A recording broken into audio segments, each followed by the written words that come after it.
1,000 years ago, beasts from the Black Abyss invaded the human world. But when the monuments appeared, they gave humanity a small chance to survive. These monuments granted people special powers called professions, and humans began fighting back. After leveling up over time, humans finally managed to push the beast back into the Black Abyss and reclaim their land. Since then, Huxia built its provincial capitals around the 9 monuments. Every year, a special ceremony is held to choose high school students who will become the new defenders against the Black Abyss. But the beasts haven't truly disappeared. They're still lurking in the dark. To stop them for good, the young must grow stronger. In year 53, on job transfer day at the Lintian City Monument Branch, a man stood on stage and announced the start of the ceremony. Soon, the monument would assign professions to each student based on their talents. No matter if they got a combat or support role, they all had a duty to serve their nation, Huxia. The future rested on their shoulders. The students were excited. After studying for 18 years, they would finally awaken their powers. One student hoped for a combat role so he could join a guild and earn easy money. The guy next to him said being a warrior wasn't that simple. Their school only had a 50% success rate for combat roles. Then they noticed a quiet student nearby and laughed. Lintino was still asleep during the ceremony. Everyone at school knew him as a lazy slacker. If he even got a support profession, that alone would be a miracle. One of them joked that a useless class like a beast tamer would suit him perfectly. Lin Tianhao then finally woke up. He was the lowest-ranked student at Lintian City High School. After crossing over into this world, he had made it to this day. He wondered what kind of profession he'd receive. The guy who mocked him walked over and asked what profession he wanted. Tanhao answered with a grin. His goal was an S-ranked talent or a hidden class. They laughed at him, telling him to stop dreaming. They said he probably wouldn't even get a lifetime class. After all, in the last potential test, he only got a C. Based on that, Tianhao knew his chances were slim. His stats were low. Still, he believed that nobody could rise up and become great, especially since he had already crossed over into another world. If that was possible, then so was a miracle. That's why he still hoped to get a good profession. Soon it was time for Class 2 from Lintian City No. 1 High School to take the stage. Names were called one by one. First up was Wang Dong. In his mind, he wanted the loser Tianhao to watch him shine during the job transfer. The facilitator explained that the process would take about 5 seconds. If he felt any discomfort, that was normal. Just bear with it. He placed his hand by the monument. A bright light flashed and the transfer was a success. His new class was Warrior. He was thrilled. A system then appeared and showed that his talent was C rank. The facilitator told him that even a C rank was impressive among regular people and wished him success as a warrior. He was told to go to the Lintian City Guild Center, where pros would teach him how to use his new skills. Some girls who liked him squealed as he passed by. They told him not to forget them. Others were jealous. Being a warrior meant stable work for life. While showing off, he bumped into Tianhao. He said he didn't even notice someone was there. Turns out it was just their class's dead weight. Wang Dong had always bullied him, and now that he had a powerful job, Tianhao felt things would only get worse. Other students circled around. They called Dong out for not saying sorry after bumping into him. One even said he found Tianhao annoying. They joked that with his long face, he probably thought he looked cool. But Dong just waved it off. He said he was in a good mood and wouldn't let trash ruin it. He invited the guys for drinks at the tavern that night. Tiana wondered how a bully like Dong could become a warrior. It only made him more curious about what job he would get. The bullies also talked about him. They were sure his job would be nothing compared to Dong's. Then the facilitator called out the next name. It was Chan Hao. He walked toward the monument. As he stood there, he silently prayed. He didn't care what class he got as long as it could help him survive. He held his breath, then he placed his hand on the monument. Lightning sparked from it. Seeing that flash, he felt a little hopeful. Maybe things were finally turning around. Everyone waited for the result. The light slowly faded. The facilitator told him to brace himself. His job was Summoner. Tianhao looked disappointed. The crowd burst into laughter. Summoner was known as a sewer-tier profession. Technically, it was a combat class, but raising summoned creatures was expensive and barely worth it. That's why people thought it was a trash job. They pied him for getting the worst class possible. Life wasn't going to be easy. But then something popped up, a system message that it had detected his awakening, his true identity, Abyssal Lord. He would now be granted a random SSS-level talent. The system explained that with the Abyssal Lord path, he would gain a random SSS-level Abyss talent every 10 levels. Tianhao tried to wrap his head around it. If it was true, he could get 10 SSS talents by level 100. Then a ticket was given to him by the lady. He stared at it as the system announced the start of the draw. It then congratulated him. He had received the SSS talent, Demonic Sacrifice.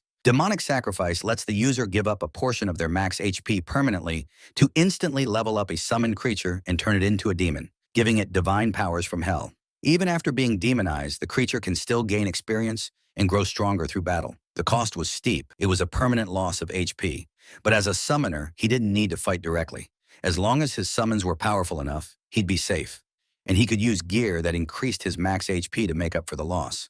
The system explained, for every 100 max HP he gave up, the summoned creature would gain 1 level. Right now, he has 1,000 horsepower. If he kept at least 100 horsepower for himself, that meant he could instantly boost one summon to level 9. Still, he knew it was risky. He planned to use the skill carefully. Since he stayed quiet, people thought he was upset. The facilitator tried to comfort him, saying there were still other paths in life. Tianhao thanked her and said he would make something of himself. Even then, the crowd still looked worried. Someone in the audience suggested he should just go home and think things through. Tianhao admitted summoners were seen as weak and useless, but he had already decided he would become the strongest summoner in the world. A few hours later, he arrived home. His sister asked how it went. He simply answered, "Summoner." She immediately felt sorry for him. She had just come out of the shower and was only wearing a towel. A small towel was draped over her shoulder. Tianhao grabbed it and began drying her hair. She told him that next year when she gets her profession, she'd become a mage and protect him. He shoved the towel back at her and told her not to worry about him. She should focus on keeping herself safe. She pouted and said he was bullying her again. Just then, he got a message and immediately told her he was heading out. The message said there would be an assembly. He wasn't sure what it was about, but decided to check it out. The teacher informed the class that the job transfer results were quite good. There were 5 warriors, 8 mages, 11 support roles, and 1 summoner. Dong, who was sitting behind Tanho, scoffed that a worthless person ended up with a worthless class. They mocked the summoner, convinced that being one meant his life was basically over. Because Tanho's situation was a bit unusual, the teacher handed him a beginner's guide to help out. Tanho expressed his thanks. The teacher then added that if Tanho ever ran into problems, he should come to him for help. After that, he told him to return to his seat. Tanho felt a bit overwhelmed when he saw how thick the book was. It confirmed his suspicion. Being a summoner put him at the bottom of the hierarchy. Next, the teacher addressed the class, explaining that they had been gathered because the school wanted to collect detailed data on everyone who successfully changed jobs. All the job change students would be present, so he warned them not to embarrass him. The group headed outside for the aptitude test. The instructor then announced that they'd begin. A mage went first. He struck the testing device and received a respectable score of 73, indicating decent talent. Then it was Dong's turn. He hit the machine with his sword and scored 89. Clearly one of the top students. Tanho was called up next. He had read about a basic summoning spell in the book, but he hadn't actually tried it yet. Still, he chose to trust the process and hoped it would work. He opened the book and began to read the spell. A breeze began swirling around him. Everyone was disturbed by the sudden gust of strong wind. Dust filled the area, making it hard to tell whether he had successfully summoned anything. When the dust finally settled, a slime appeared on the ground. Tanho was stunned. The entire class burst into laughter. The slime looked too cute to be taken seriously. It was hard to imagine it fighting. Someone even joked that it was only good for cleaning floors. The slime clung to his leg, and he could hardly believe this was his summoned creature. The status window revealed its stats. Level 1, 500 GP, 9 attack power with 2 skills, corrosive slime and slime spit. Tanho frowned. With only 9 attack power, it felt like it wouldn't even leave a scratch. The teacher asked everyone to settle down so they could see the test result. They all turned to the board and saw a score of 9, nothing more. The room went silent in disbelief. While the students laughed, the teacher tried to offer some words of encouragement. Tiano asked if he could give it another shot. The teacher allowed it. He decided to test his class's unique ability. By using sacrifice, his summoned creature could be permanently demonized and upgraded. He chose to spend 200 points just to try it out. The other students looked on with confusion. To them, it didn't matter how many times he tried. They believed nothing would change. His total HP dropped from 100 to 800. Then a red lightning struck the slime. Its body began to twist and shift. Everyone stared in anticipation. The transformation continued, growing more intense. And when it was over, Tanho stood before his new companion, a demonized slime. Now at level 3, it had 1,200 horsepower, 120 attack power, and 3 skills: corrosive slime, slime spit, and dance of the demon. The once blue slime had turned crimson and grown 2 sharp horns. He launched the attack. The slime leapt into the air. Then in a flash, it dashed forward and struck the target cleanly. All eyes turned to the scoreboard. For a moment, it flickered as if it had short-circuited. Everyone was stunned by the result. It displayed a score of 120. They couldn't believe how strong he was. It seemed impossible for him to get such a high score, especially when Dong had only scored 89. Dong was in disbelief. He questioned how it could have happened. Even the legendary war god of Huxia, Fun Chongyun, had only managed a score of 101 back in the day. The idea that Tanho hit 120 was hard to accept. He accused Tanho of tampering with the machine, pointing out that he took the test twice. His lackey backed him up. They told the teacher that jumping from 9 to 120 was highly suspicious. Tanho admitted to himself that he did interfere, but only by using his class ability on his own summon. The teacher acknowledged that their doubts were reasonable. Tanho insisted that he didn't cheat. The teacher walked over to inspect the machine. There was a strange colored line across the screen.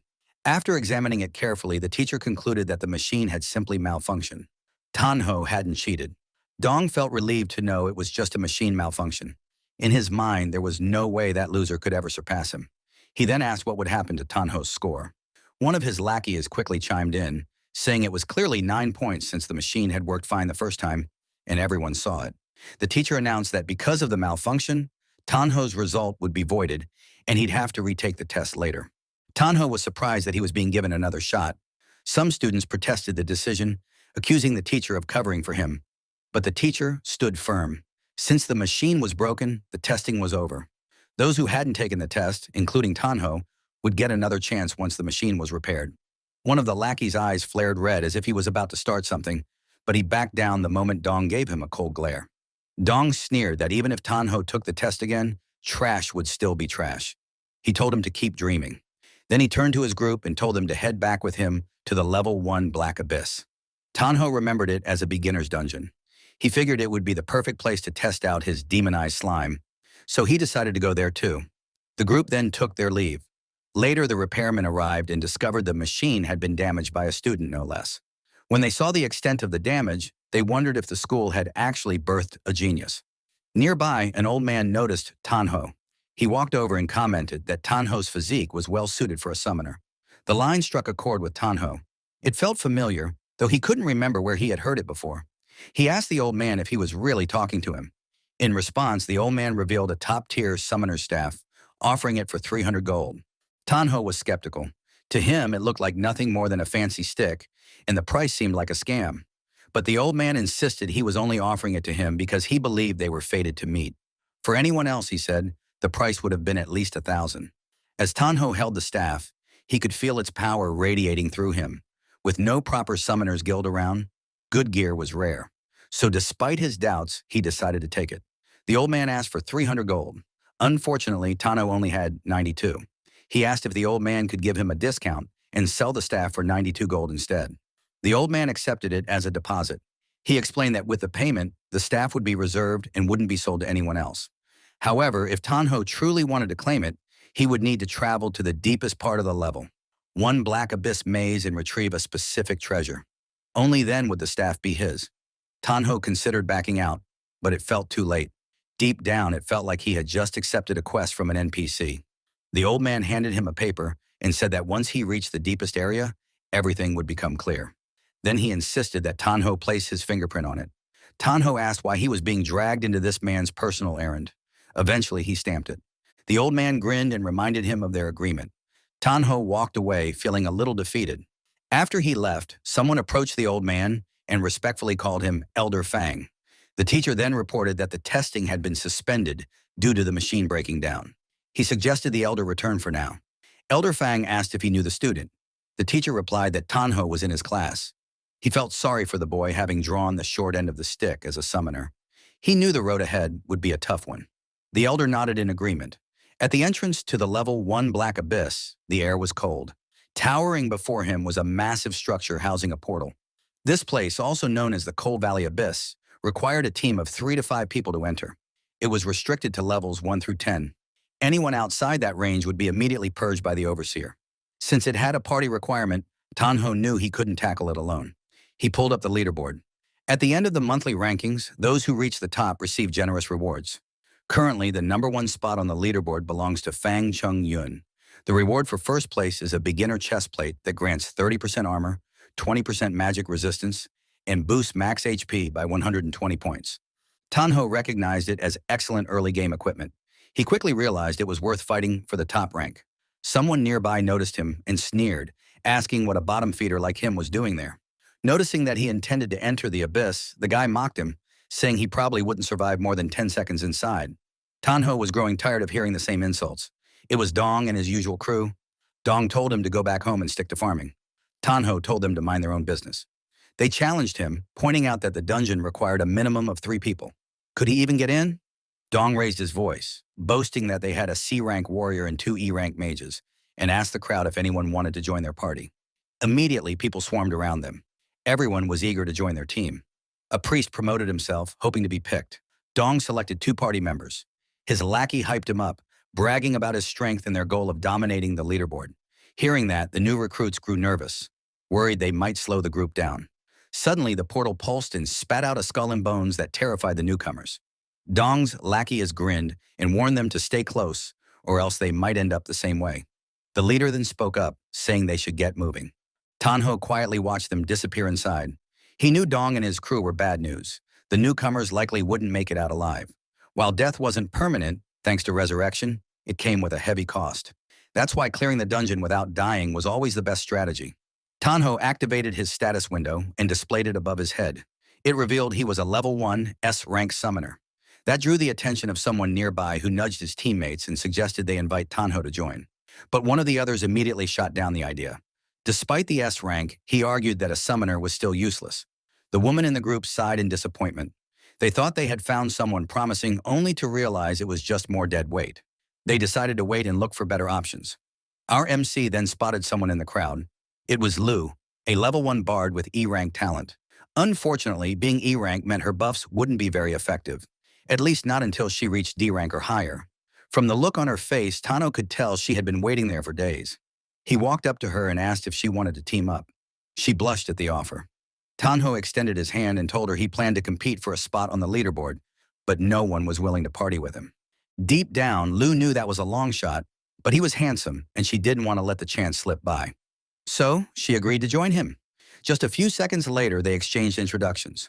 Tanho reassured her that once they entered the dungeon, he'd handle the monsters. All she had to do was focus on staying safe. Her eyes sparkled like hearts. The thought that he might be worried about her made her feel giddy. She promised she wouldn't be a burden. Now they only needed one more member. Suddenly, a loud voice echoed across the area, calling out, "Goddess King!" Heads turned instantly. When Suching appeared, she drew everyone's attention, especially the men. She was a level 1 druidess with a rank talent. Many rushed to offer her a spot in their parties, but internally she found them all irritating. A commotion broke out as they fought over her. Tanho recognized the campus belle immediately. To his surprise, Ching seemed to recognize him too. She stopped right in front of him, staring so intently it made him uneasy. In her mind, she was considering teaming up with him. Then with a playful tone, she acted cute and demanded to be added to his party. The men who admired her were furious and filled with envy. Suddenly, Tanho found himself in a very awkward situation. Ching grabbed his hand and stepped into his personal space without hesitation. The others began complaining, wondering why he was chosen. Of all people, poor Tanho, he hadn't done anything yet, that he was catching all the heat. Irritated, Ching yelled at them, announcing that she had already joined a party and told them to get lost. Her blunt attitude caught everyone off guard. She rushed off toward the portal. Tanho called after her, asking why she wanted to join his team. She answered honestly. She was aiming for the leaderboard and needed 2 carry-ons. If she could take some trash all the way to first place, no one would ever look down on her again. Her choice of words was kind of hurtful. She told them to stop standing around and start moving. Tanho sighed, slightly troubled by the fact that they now had a little princess on their team. Shu quietly asked if it would just be the 3 of them. He confirmed it. There wasn't anyone else suitable to join. He told her that if things ever got too dangerous, she should feel free to leave the party and retreat. They stepped through the portal and into the snow-covered dungeon. The cold hit them instantly. Even with the cold resistance gear Tanho had bought, it didn't seem to help much. Offered to cast a low-level resistance aura. She gently plucked her small harp, and a warm golden light wrapped around them. Ching glanced away and remarked that maybe wasn't completely useless after all. Tanho reminded them that they needed to move quickly. They were here to compete for the leaderboard. Suddenly, a pair of glowing red eyes appeared from the shadows. Tanho stared it down. It was a corrupted, wandering wolf, level 1. Its stats showed 400 GP, 21 attack, 200 agility, 1 defense. Its skills were Plague Spread and Weakened Howl. A tragic creature, its soul was bound to the cold valley abyss, trapped in a broken body. It was considered a standard-class monster. Ching recognized it right away. She smiled, saying the timing was perfect. She had been meaning to get some practice in. Then she transformed into a spirit cat. Watching her semi-beast form in action, Tanho finally understood what it meant to be a druid. She leapt and immediately charged at the monster. She slashed at the wolf with her claws. Tano noticed that the wolf began taking recurring damage. He quickly deduced that her claw attacks had inflicted a bleeding effect. Shure was genuinely impressed by Ching's strength. The wolf dropped loot. Wolf pelts worth 20 gold per bundle and wolf fangs that went for 10 gold per bundle. Ching handed the items to Shure as thanks for casting the cold resistance aura earlier. She explained that she didn't like feeling indebted to anyone. Shure smiled, touched by the gesture, and told her she didn't need to be so formal. After that, Ching suggested they keep moving forward. Tanho gave one last look at the fallen wolf before following. Before long, their path was blocked by 3 more wolves. Without hesitation, Ching shifted into her beast form and charged. She tore through the wolves, cutting them down swiftly. However, handling 3 at once proved to be a bit much. Still, she didn't let it slow her down. She had her eyes set on the leaderboard. Shui grew concerned when she noticed Ching was injured. She offered to cast a low-tier healing spell, but Ching refused. The spell wouldn't restore much health anyway, and she advised to conserve her mana. Instead, Ching pulled out a potion and took a drink. Tanho gently tapped Shure on the shoulder, offering a silent gesture of comfort. As they continued walking, they stayed alert and scanned their surroundings. Up ahead, Ching unknowingly stepped on a magic circle. Her instincts kicked in. She knew immediately that it wasn't good. In an instant, a massive hammer came crashing down from above. She narrowly dodged it. The weapon had been hurled by a corrupted wandering zombie, an elite monster. It was level 4 with 600 GP, 56 attack, 100 agility, and 5 defense. Its skills included Hammer Strike, Rotting Stench, and Devour. It was a decaying corpse that spawned corrupted wolves. Though its brain was almost gone, its aggression was relentless against intruders. Seeing that it was an elite, Ching knew they were in for trouble. Jay grew anxious, startled that an elite monster had appeared out of nowhere. She asked why it would show up here. Tanho guessed that Ching's rampage through too many corrupted wolves had provoked it. The zombie swung its hammer at Ching again. She was caught off guard by its unexpected speed. The blow sent her flying, and she slammed into a nearby boulder, panicked and turned to Tanho, asking what they should do. The zombie raised its hammer again, ready to strike the unconscious Ching. Without hesitation, Tanho summoned his demon slime. A thick mist spread across the area.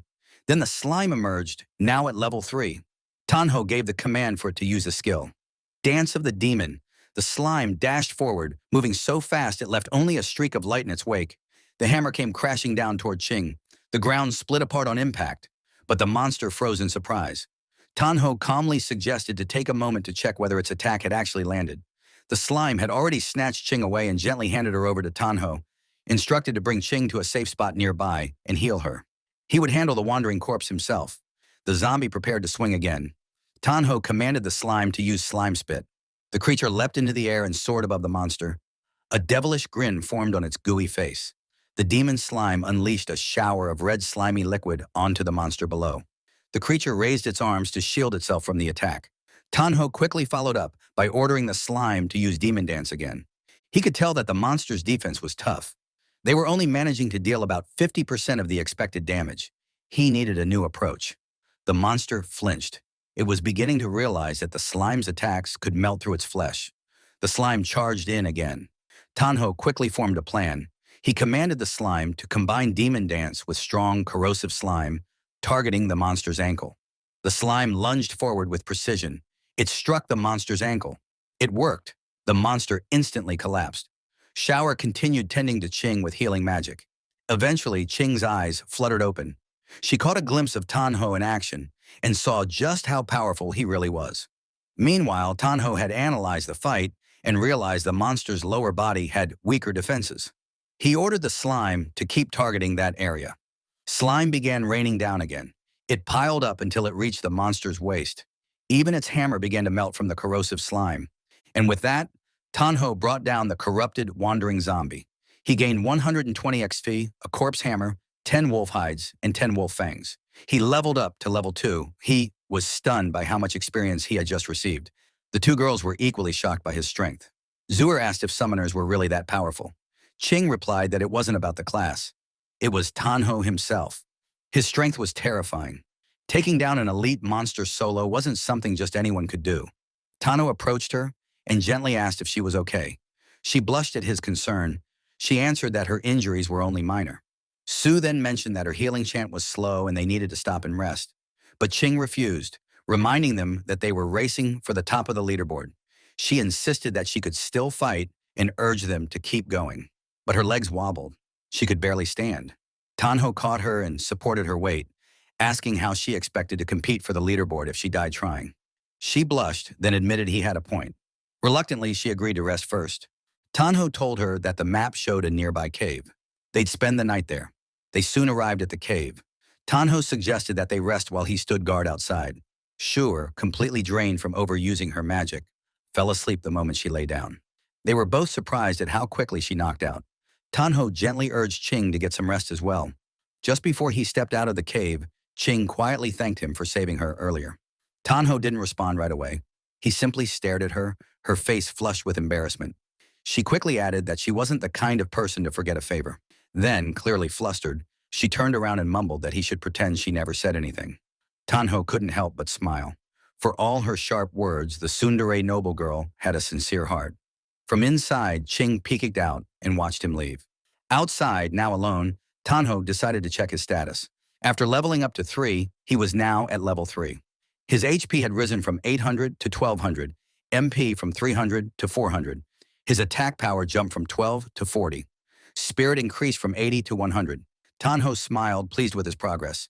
He activated the skill fully armed. It wasn't bad at all. Actually, it worked just like a buff-type enhancement. His HP rose by 400, and that boost alone was enough to allow him to level up the slime 4 more times. Still, he realized that if he couldn't increase his HP cap any further, he'd need to find an alternative method. So he used Convert to transfer 400 GP.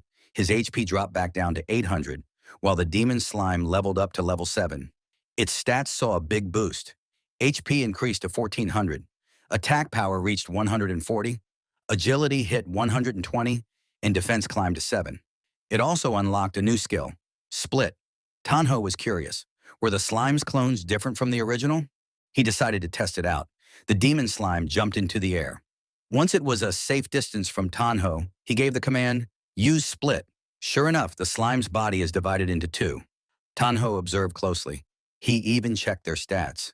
Both slimes were now at level 7 with 700 GP, 140 attack power, 130 agility, 4 defense, and the same skills, except Split wasn't available for the copies.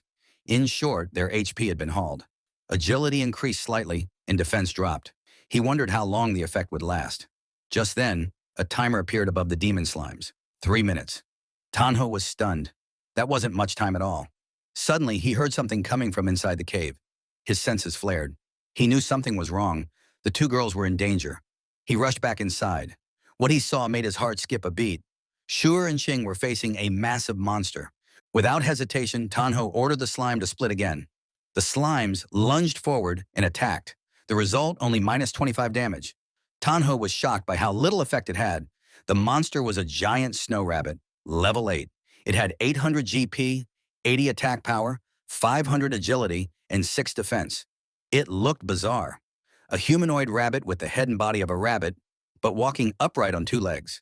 Snow rabbits thrived year-round in frozen environments, growing dense fur that made them resistant to basic attacks.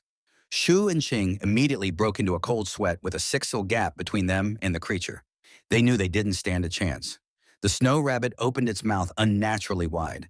Then it lunged at Tanho. Ching shouted for him to be careful. Tanho shrugged it off, saying, "It's just a rabbit." The demon slime responded with a shot of slime spit.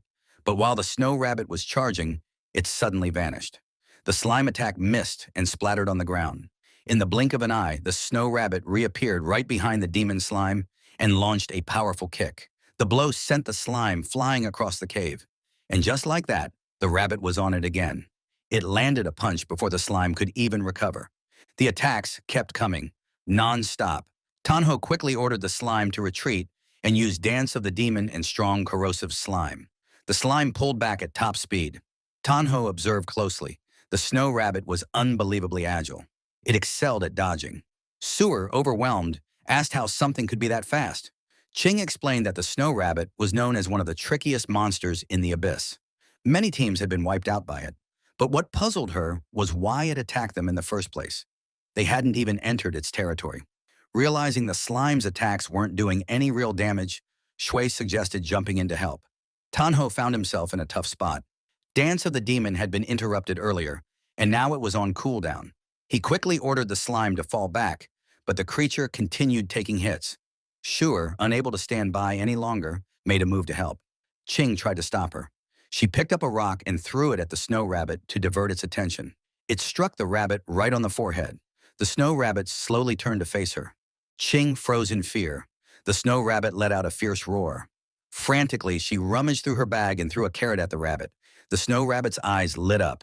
It instantly transformed into a cuddly, adorable bunny and happily munched on the carrot. All three were dumbfounded. Tanho realized this monster was just hungry.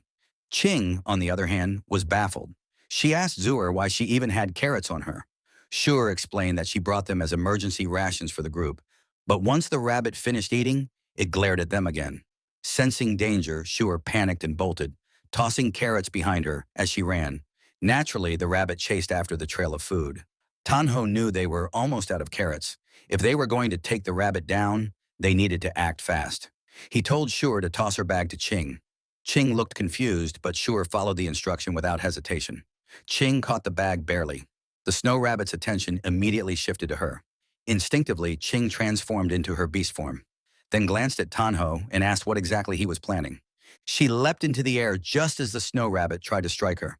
Tanho had no elaborate strategy in mind, only one goal: to kill it. The rabbit lunged again, this time aiming both fists at her. She was taken back by its speed. "Are you ready yet?" she called out to Tanho mid-dodge. He told her to lure it into the cave. In that instant, she understood his plan. Without hesitation, she turned and bolted toward the cave. The snow rabbit charged right after her as Ching approached the dead end. She was certain the rabbit wouldn't be able to stop in time. And just as expected, it crashed headfirst into the wall. Boulders tumbled down onto its head. That was the slime's cue. It sprang into action, soaring above the rabbit, and began to rain down sticky, corrosive slime. The snow rabbit had walked right into Tanho's trap. He ordered the slime to use split and follow up with slime spit. The rabbit's demeanor shifted. It grew cautious. Its eyes darted around as it realized it was completely surrounded. The demon slime wore a devilish grin on its face and continued to chip away at the rabbit's health. Eventually, the fight ended in their favor. Victory was theirs. Tanho let out a breath of relief. It was finally over. He earned 200 XP and now only needed 100 more to reach the next level. But the battle left him thoughtful. Even though the snow rabbit was only level 6, the slime had struggled against it.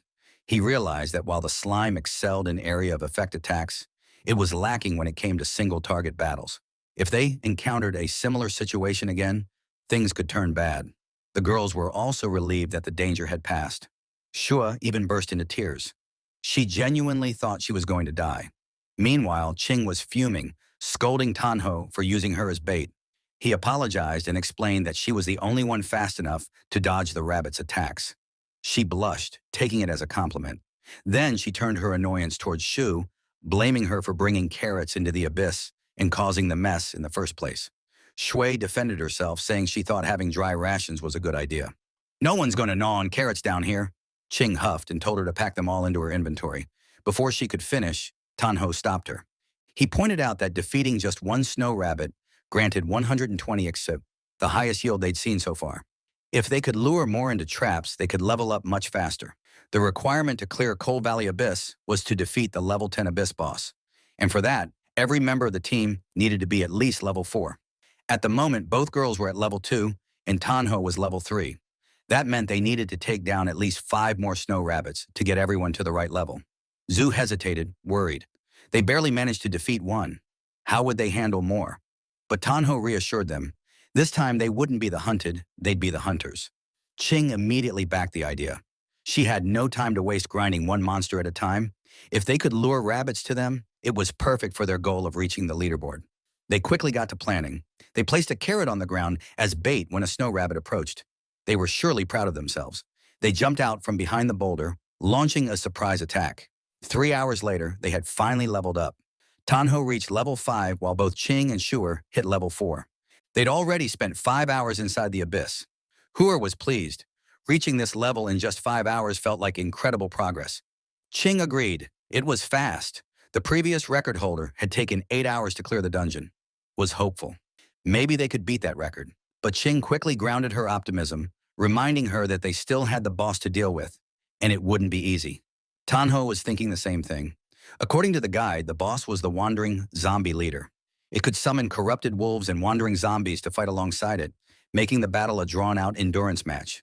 With their current setup, the fight could last at least 2 hours. Shua asked what the plan was now. Ching suggested they rest and recover completely before heading into the boss fight. Tanho agreed. They take a 30-minute break. While they rested in the cave, Tanho used Convert to transfer HP. His total dropped from 1100 to 800. He was beginning to worry. His HP gains were getting smaller with each use. He knew he'd need to find a better solution once they got out of here. The demon slime had now reached level 9.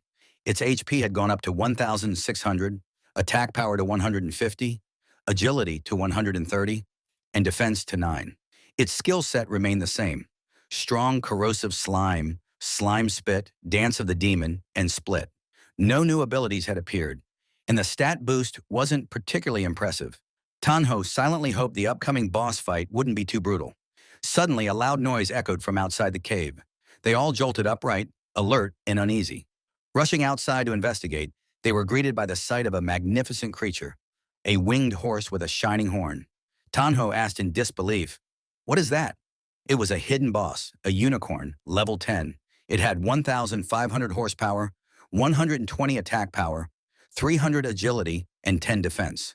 Its skills were soul-cleansing melody, aura, horn thrust, beast of hoof, stomp, and falling meteor. This creature was sacred, noble, and pure.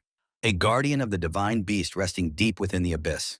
It only appeared when the land's life force was threatened to drive out invaders and restore balance. Tanho was stunned. A unicorn? He could hardly believe it. He felt lucky to have stumbled upon such a rare boss, but judging by its stats, it was far more powerful than the dungeon's main boss. The demon slime tensed, ready to fight. The unicorn's horn began to radiate energy. Moments later, its eyes lit up with an eerie glow. Tanho stood completely still, his eyes vacant, as if he had fallen under the creature's spell. He was mesmerized by the creature's ethereal beauty. Without realizing it, he began walking toward the edge of a cliff. The demon slime noticed and sank its teeth into his leg. The pain snapped him out of it. He whirled around furious at the bite. Tanho felt relieved, but then he saw that Ching and Shu were hypnotized too. They looked like they were seeing something beautiful, not realizing they were walking toward danger. Shu was just one step away from falling. When Tanho shouted for them to watch out, he quickly pulled them both away from the edge. Then he placed them behind a boulder. They finally snapped out of it. Ching asked why the hidden boss appeared, was confused because she thought the boss was the wandering zombie leader. Tanho said the unicorn is a guardian of life, and maybe it showed up because they killed too many snow rabbits. Jouer pointed out that it didn't appear when they fought a lot of undead before. Ching told them that beating the mini-bosses lets them reach the final area. Once they defeat the wandering zombie leader, they can clear the dungeon. But she pointed out that the hidden boss, the unicorn, had much higher stats than the main boss. She knew they could get wiped out. Zhu started crying. She didn't want to die and suggested they run away. Tanho said running wasn't an option. After killing so many snow rabbits, they had already been marked. Zua regretted everything and said they were all going to die. Tanho put a hand on her shoulder. He reminded her that it was thanks to her they had reached a time that was half of the leaderboard's record. Now they just had to beat the boss to clear the dungeon. He said it was just a hidden boss and he wouldn't let them get hurt. Ching acted confident and told them not to slow her down. Shu thanked them both. A few seconds later, the unicorn let out a loud roar. It had found them. They got ready to fight. The unicorn used horn thrust. As it charged, the ground cracked. It jumped across the cliffs. Tanho told everyone to scatter. The unicorn landed on the other side. Now that they had spread out, it was surrounded. The dust cleared, and the unicorn looked furious. Then it used soul-cleansing melody. The sound made them feel pain. Tanho called out to Shu. She began chanting Sage's narrative hymn for resistance, a lullaby for weakening the enemy, and war gods marched to boost their damage. The unicorn focused on her. Then it roared again. It used beast hoof stomp. Zhu froze in fear as it charged toward her. Just in time, Ching grabbed its horn to stop it. She balanced herself and kicked the unicorn hard. Then she taunted it. The unicorn negated loudly in response. It locked eyes on her as she ran. When it used horn thrust, she jumped high to dodge. She was starting to understand the boss's strength. Then the unicorn jumped too. Tanho shouted at her to watch out. The unicorn stabbed Ching straight in the chest. She was in shock. Shui quickly ran to her. She begged her to wake up. Tanho called for his slime. Seeing what happened, pushed him to fight. The slime leveled up to 9, raising its HP from 1,600 to 700 and its attack from 150 to 160. The unicorn turned to face them. The slime moved in. It got ready to spit. Then it unleashed a rain of spit on the unicorn. Yizu was amazed they managed to hold it back. The unicorn's biggest weakness was dark element attacks, and the demonized slime was the perfect counter. Tanho told it to keep going. It released more slimes onto the unicorn, making it scream in pain. The unicorn tried to escape. It flew up into the sky, but Tanho wasn't letting it run. He ordered the slime to use corrosive slime in Demon's Dance. The slime turned into a puddle, then launched itself into the air to chase it down. It easily reached the unicorn and got close to its face. The slime blocked the unicorn's path and it got startled. Tanho praised the slime for doing great. The unicorn fell to the ground. It was furious. It let out sonic waves from its horn. Tanho shouted for everyone to cover their ears. While making noise, the unicorn attacked the slime. Tanho told the slime to use split to dodge. It nearly got hit, but just in time the slime split and the horn stabbed through the gap. Now there were 2 slimes. The unicorn used its stomp skill. The split had a time limit, so Tanho knew he had to finish it fast. He told the slime to use corrosive slime again. One slime jumped high while the other got stomped on. The unicorn sensed the one coming from behind.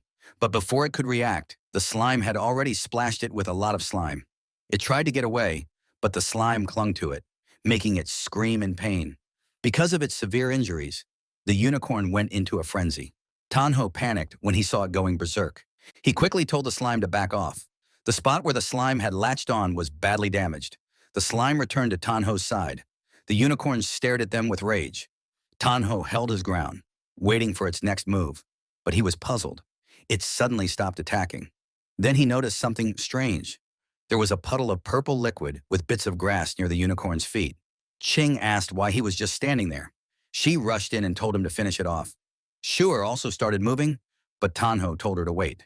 Ching leapt at the unicorn and Tanho watched as she finished it off with a scratch. The unicorn collapsed. Ching stood proudly over it, pleased with what she did. The unicorn lay in the puddle, whimpering. Ching stepped back and was shocked. She didn't expect it to be crying. Suddenly, a beam of light came down from the sky. It let out a sound wave that caused them pain. The force was so strong, it even made the ground shake and rocks shift. A boulder was about to crush them. Tanho ordered the slime to swallow it. The slime tried to eat the rock. It grew larger to fit it in. Eventually, the boulder dissolved inside it. Tanho praised the slime for doing a good job, but more rocks started falling. The whole place was falling apart. He told everyone to stick close. Jay panicked when a boulder nearly hit her foot. Ching was handling it. She clawed her way through the rubble. She moved fast, dodging the falling debris.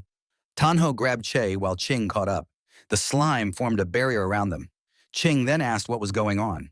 Tanho explained that the guardian had died and the magic was fading. Then he panicked. He saw a boulder falling toward the unicorn. He told the slime to split and protect it. The slime struggled but followed the command. A piece of it rushed toward the unicorn. It moved quickly and covered the boulder. After dissolving the rock, it checked on the unicorn. Then it formed a barrier to keep it safe. The unicorn coughed up blood. Soon the mountain stopped collapsing.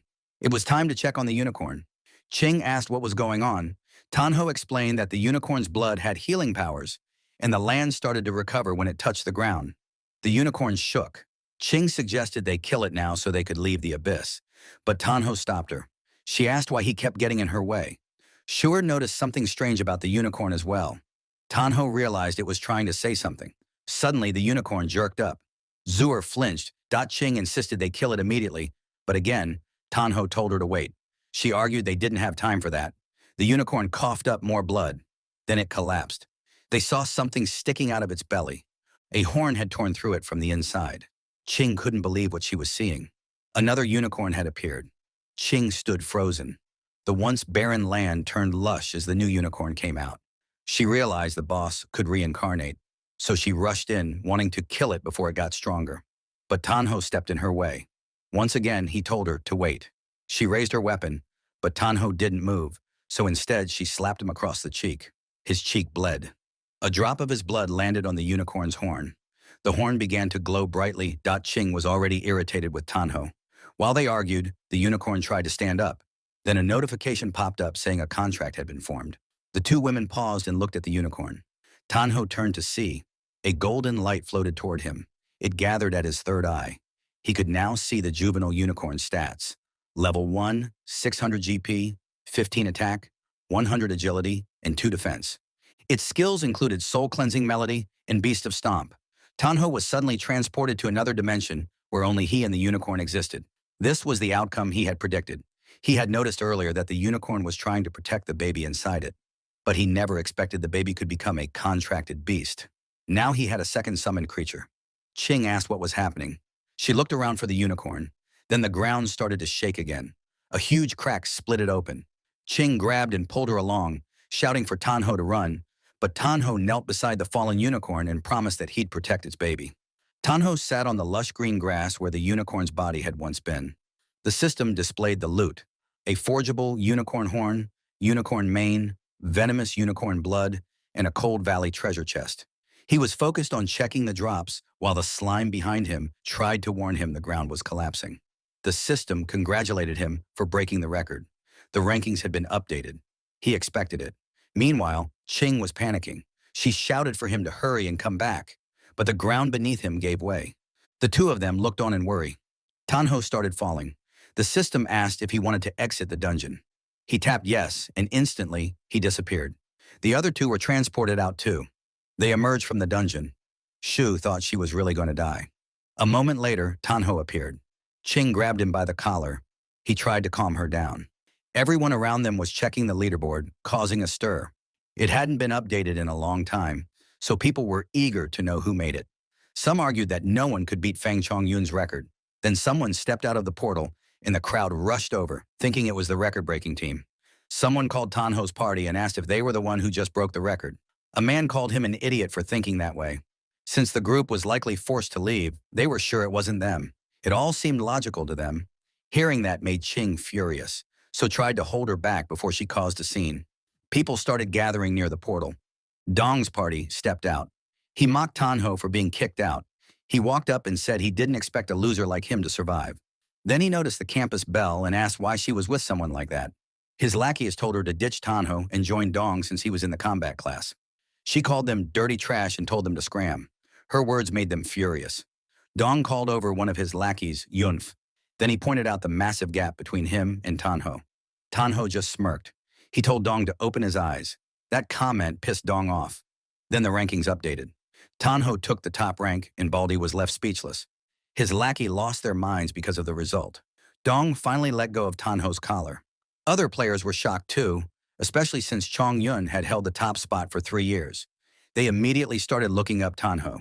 One of the lackeys couldn't believe someone like him could rank first. Yanfei accused him of cheating. He claimed that Tanho had cheated on a school test before, so he must have messed with the leaderboard too. The crowd started to doubt Tanho, wondering if it was possible. Their trust in him began to fade. Then someone shouted that they were all being ignorant. Yunf, annoyed by the interruption, demanded to know who said that, but he went pale when he saw who it was. A group of elites had arrived. Pang Yi, a level 7 berserker with B-rank talent. Song Shaolin, a level 7 priest, also with B-rank talent. Yu Hang, a level 7 light magician with B-rank talent. Mangu, a level 8 assassin with a rank phantom veil talent. And their leader, Murang Yu, a level 9 swordsman with the golden divine line skill and a rank talent. They got overwhelmed when they saw the Hmong siblings. For most of them, it was their first time seeing them. They find them so dashing. They could tell that the temperament is worthy of the Murang family's golden divine group. Tanho got intrigued. He saw that the Murang siblings have a title that is difficult to obtain. He wondered why they were there. Unlike the ordinary people, those family classes usually enter the Black Abyss through specific teleportation gates. But there are also family classes who come to form teams and choose to enter the Black Abyss with the ordinary folk. But Tanho saw that they would already have a party, so it was a puzzle on what they're doing there. Dong introduced himself to the female Murang, but she snobbed him. Yunf called her out for doing that. Mangu replied that it is sad that such a person has appeared among the holy warriors. Yunf got angry. Dong stopped him. Then he stated that it's okay if she looks down on him, but he pointed out that Tanho is a piece of trash and he must have used tricks to get on the top ranking. He warned Tanho that he got lucky, but next time they meet, he threatened him that he will learn what true power is. Then he left. Ching was relieved that the barking dogs were finally gone. Yu talked to Tanho, the one who just changed the ranking. He took off his gloves and extended his hand. Our boy was puzzled that he's looking for him since he just stood there. Morangi called him a fool and pointed out that her brother was offering him a handshake. Yu told her to calm down. Tanho said hello, but he looked like he had no idea how to act. Then Ching grabbed his hand. Then she asked Yu if he's blind. She emphasized that he's already teamed up with her. Yu held back his anger and politely requested her to step aside since he is talking to him. But Ching dragged Tanho because she knew that Yu was trying to snatch Tanho from her. Morang replied that she doesn't want to waste time either, and straightforwardly told them that they wanted him. The crowd was shocked and confused that the Morang family wanted to snatch a summoner, but given that Tanho isn't an ordinary summoner, it made sense. The Morang family also wanted to break the record, and teaming up with Tanho would be the fastest way. Ching fought back. She can't give him to them, otherwise her record will be gone. Hang told her to step aside because they wanted him. The crowd expressed their opinion. They told them that it's better to get more resources than fight the Morang family, especially when that party has 2 level A and 3 level B. Shure was also worried. He confirmed with Tanho that he doesn't want to team up with them. Ching replied that Tanho wouldn't dare. Yu told Ching that she doesn't have the power to decide for him and suggested that they ask him what he wants. Then Yu, as the Knight of the Golden Divine Lion, formally extended his invitation to Tanho. The screen appeared, and he had the option to accept or decline. Ching argued that Tanho wouldn't do that, but he replied, sure. Ching's jaw dropped. Shure was surprised too. Then he firmly repeated his answer. Ching asked him again what he said, while Shure asked why. Yu commended him for being wise. Then he prompted him to accept the invitation on the screen. Tanho looked at it. Ching yelled at him not to do it. Yu tempted him by saying that they could break records together, and that's a win-win situation. Tanho pressed reject, and everyone was surprised. Murang Shu asked him what was the meaning of it, but Yu stopped her non-verbally. Tanho told them to relax. He clarified that he's going to join them, but they have to agree to some of his conditions. That angered Mangu. She told him that letting him join them as a summoner is already a great favor, and he's being ungrateful. Tanho took that as they are not willing to negotiate. Yu stopped him and asked what his demands were. He replied that it was just small conditions. He told them that after entering the Black Abyss, everyone must listen to his orders. Second, no one can steal his experience without his permission. And third, all loot from killing monsters is his. His conditions are insane, and that angered the party. The crowd even reacted that it's unreasonable, but someone argued that it's the party that's asking for help, so it isn't too unreasonable. But if they agree, it means that the Murang Guild will obey Tanho's orders, and if they don't, they won't make it to the rankings. It was a clever move. Tanho asked about their decision. The party members told their captain not to agree with it because the man was looking down on them. Ching looked proud of what he did. Ching taunts them by asking if they can't agree with it. Then she suggested that they go make it to the ranking themselves. The crowd gossiped that it was such a bold move to challenge the Hmong Guild in public. When he broke the record, they knew even the mayor would have shown him respect. Yi was ready to teach Tanho a lesson. Yu reminded them not to forget the reason why they are there. He told Tanho that since he had no intentions of forming a team, he shouldn't tease them. RMC replied that he can't just stand teams that use their powers to snatch people. His words offended Meringue. Yu warned him not to get too full of himself and that he shouldn't celebrate so soon, and they left. Ching also wanted to leave. Meringue had marked Tanho as her prey. After that, Tanho wanted to go back to the Abyss. He knew that if they entered it 2 more times, they should be able to reach level 10. Suddenly, he sensed the eerie aura. Those 2 women were annoyed with him for tricking them when he didn't even plan to join them in the first place. They almost thought that he's an ungrateful and cold-hearted person. He asked them to hear him out. It was followed by his loud scream. The women made sure to give him lumps on his head and they left him to go resupply. The next entry's cool-down timer started counting. It was at 12341. Tanjo complained that his head hurts. He didn't expect them to be so ruthless. Since there's still more than an hour before the next entry, he decided to go find a place to rest first. The experience he gained from defeating the unicorn allowed him to reach level 6 just in time. He had no idea what the unicorn's abilities are, So he decided to check it first. He tapped on the screen and summoned it. A bright light appeared. He shielded his eyes from it. Unexpectedly, nothing was there. Our boy was confused about where his summon is. The system notified him that the summoning failed and he should check the status. Then it showed that the summoned creature has yet to hatch. He asked if he wanted to confirm hatching. He replied yes. The hatching process started, but it would take 3 days to finish. He had no choice but to wait. Then he realized that he hadn't had the time to check the loot yet. He was excited to see what he got. He was confused when he saw the mail. When he opened it, it contained the historical record gift pack. Then he received a title called The Fastest Man. He wondered what that was supposed to even mean. He didn't dwell on it since checking the gift pack is more important. He has to open it for a chance to receive a Heil Black Abyss equipment, materials, potions, etc. He opened it. 2 chests appeared in front of him. One contained a Name Guardian armor, which is usable by all classes. It increases HP by +50 and +1 defense. There's also 2 small EXP potions, and the description grants 50 EXP upon use. He was happy with it. He decided to check what's on the other box. His eyes bulged at what he saw. It was a silver-grade ice necklace. It has +50 magic and +10 spirit. It grants +5 ice resistance when equipped, reducing ice-type slow effect by 15%. He also received 1 XP potion, which grants 150 XP to the user upon use. And lastly, there was a Name Medium healing potion, which restores 150 GP upon use. He didn't expect it to actually drop silver-grade equipment. Equipment is ranked into 9 tiers. No grade, bronze, silver, gold, platinum, diamond, radiant, legendary, and divine. He didn't expect to get silver-grade gear right away. He felt so blessed. He equipped it. He could tell that it makes so much difference. It made him wear his game face. His stats showed his title, The Fastest Man. He is now at level 6 with HP of 1,100 plus 50, MP of 550 plus 50, Attack 58, Spirit 130 plus 10, Defense 5 plus 1, Agility 70, Luck 26, and his talent Demon Sacrifice is at grade. His skill is fully armed level 1, wherein the summoner's spirit power protects summoned beasts, slightly enhancing their stats for 180 seconds.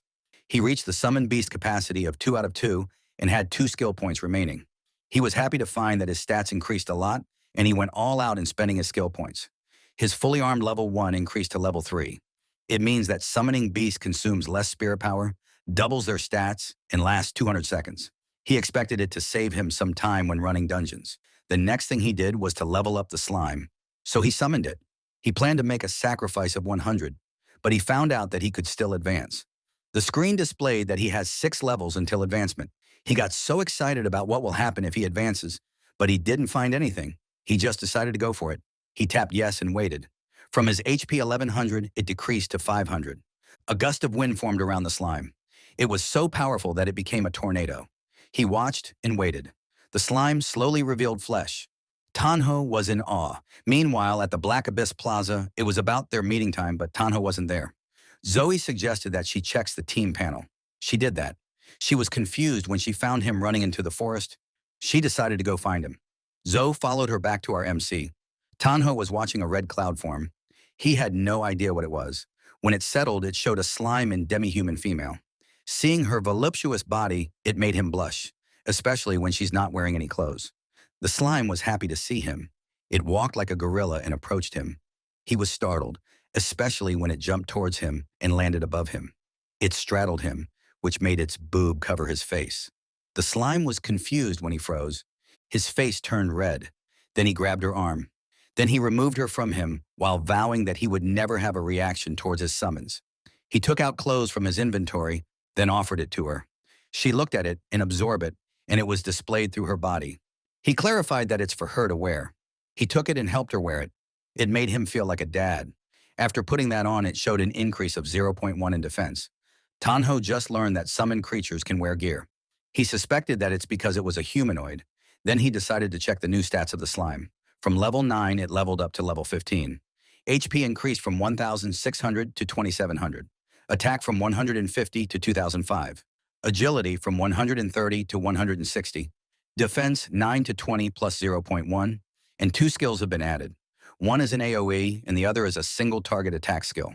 Those skills are Corrosive Acid Rain, where it throws a part of its body to form rain clouds, releasing highly corrosive acid rain on a targeted area causing continuous damage.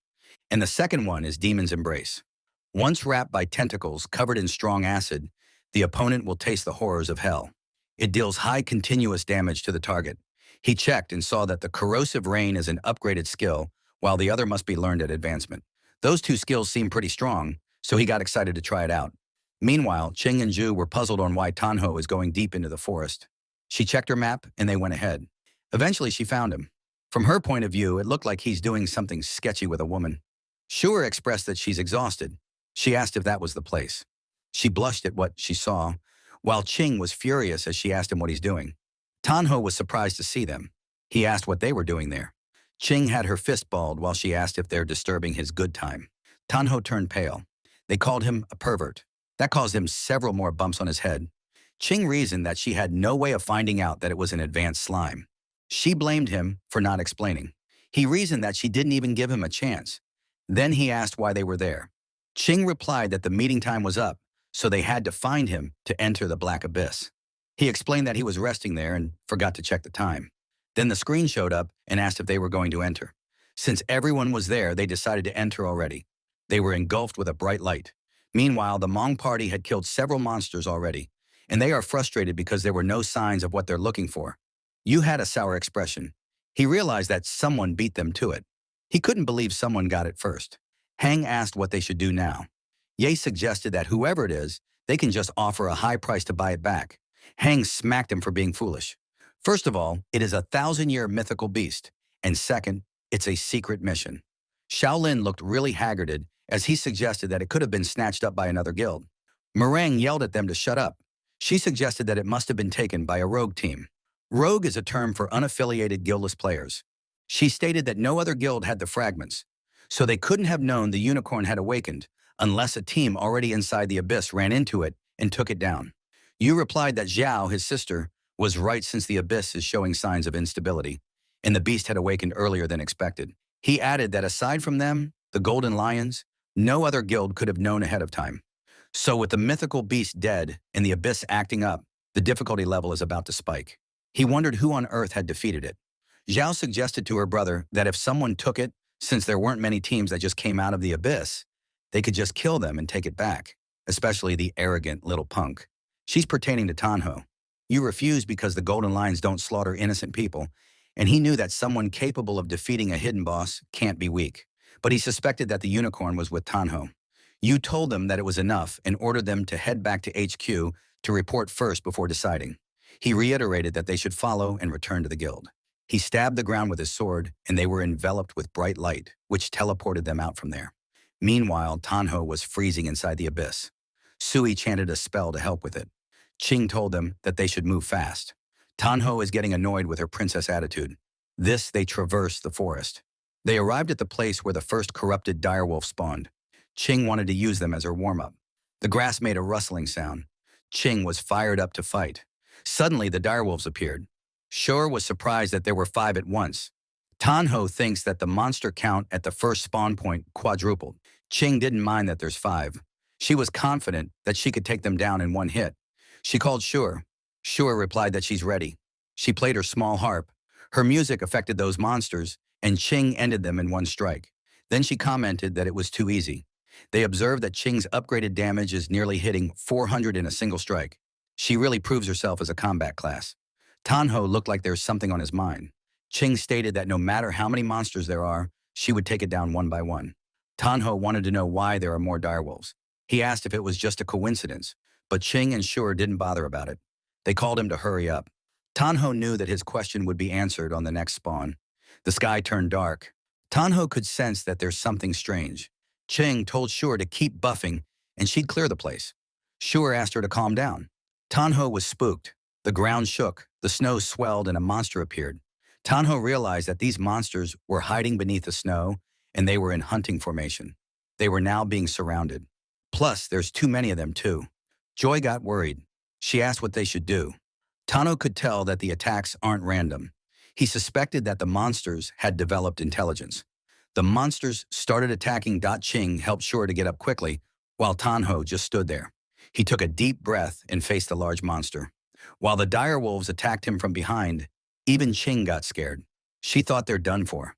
Even when the wolves were ready to eat them, Tanho could still smirk. Then he raised his hand and yelled for the demon slime. Now the party is about to get started. Meanwhile, at the Abyss Plaza, the skies turned dark. The people there were alarmed since the ground shook. And when they looked at the entrance, there was a movement. Someone begged for help. Several people were thrown out, but their bodies were already dismembered. That surprised everyone. Some even vomited. They asked what the hell happened. A man with his lower half cut off informed them that the abyss was erupting. They were left confused. These men who were in uniform asked what an abyss eruption was. The screen showed that the deceased workers were being transported to the Hall of the Fallen. And when they checked the surroundings, all of them were dead. The portal kept spitting skeletons. The people were frozen in shock. Suddenly, the screens appeared. It showed that the abyss difficulty has changed. It has been a nightmare. It was too dangerous, and a lot of the people knew that they couldn't handle it. They hurriedly decided to notify the mayor. A policeman took out his radio. Meanwhile, inside the abyss, Tanho was surrounded by direwolves. He summoned his slime. The direwolf on his side attacked first, but Tanho remained calm. He trusted his slime to do the work, and it attacked the other monsters too. The slimes have scattered everywhere. Seeing how it crushed the other monsters, the large monster got scared. Corpses lay everywhere. The humanoid slime jumped out and clung onto Tanho. Ching and Shu were impressed by how strong he is. Tanho told them to fall back for now. They didn't hesitate to do so. Ching had noticed that the monsters were stronger than before. It made her worry if he really can handle them alone. Tanho stood in front of all those monsters. He taunted them. He uttered, "Come on, I'll beat you so hard your mom won't recognize you." In response, those monsters roared loudly. It was freaking effective. The dire wolves howled as it ran towards him. One of them planned to bite his leg. He ordered Slime to hold them off. She remained clinging to him while doing what was told. The dire wolf had its eyes on them, and it attacked. Shura got worried since Tanho is being attacked from all sides. Ching knew that the Wolf King and the dire wolves are on a whole different level. It would mean that he's in real danger now. Tanho told the slime to defend.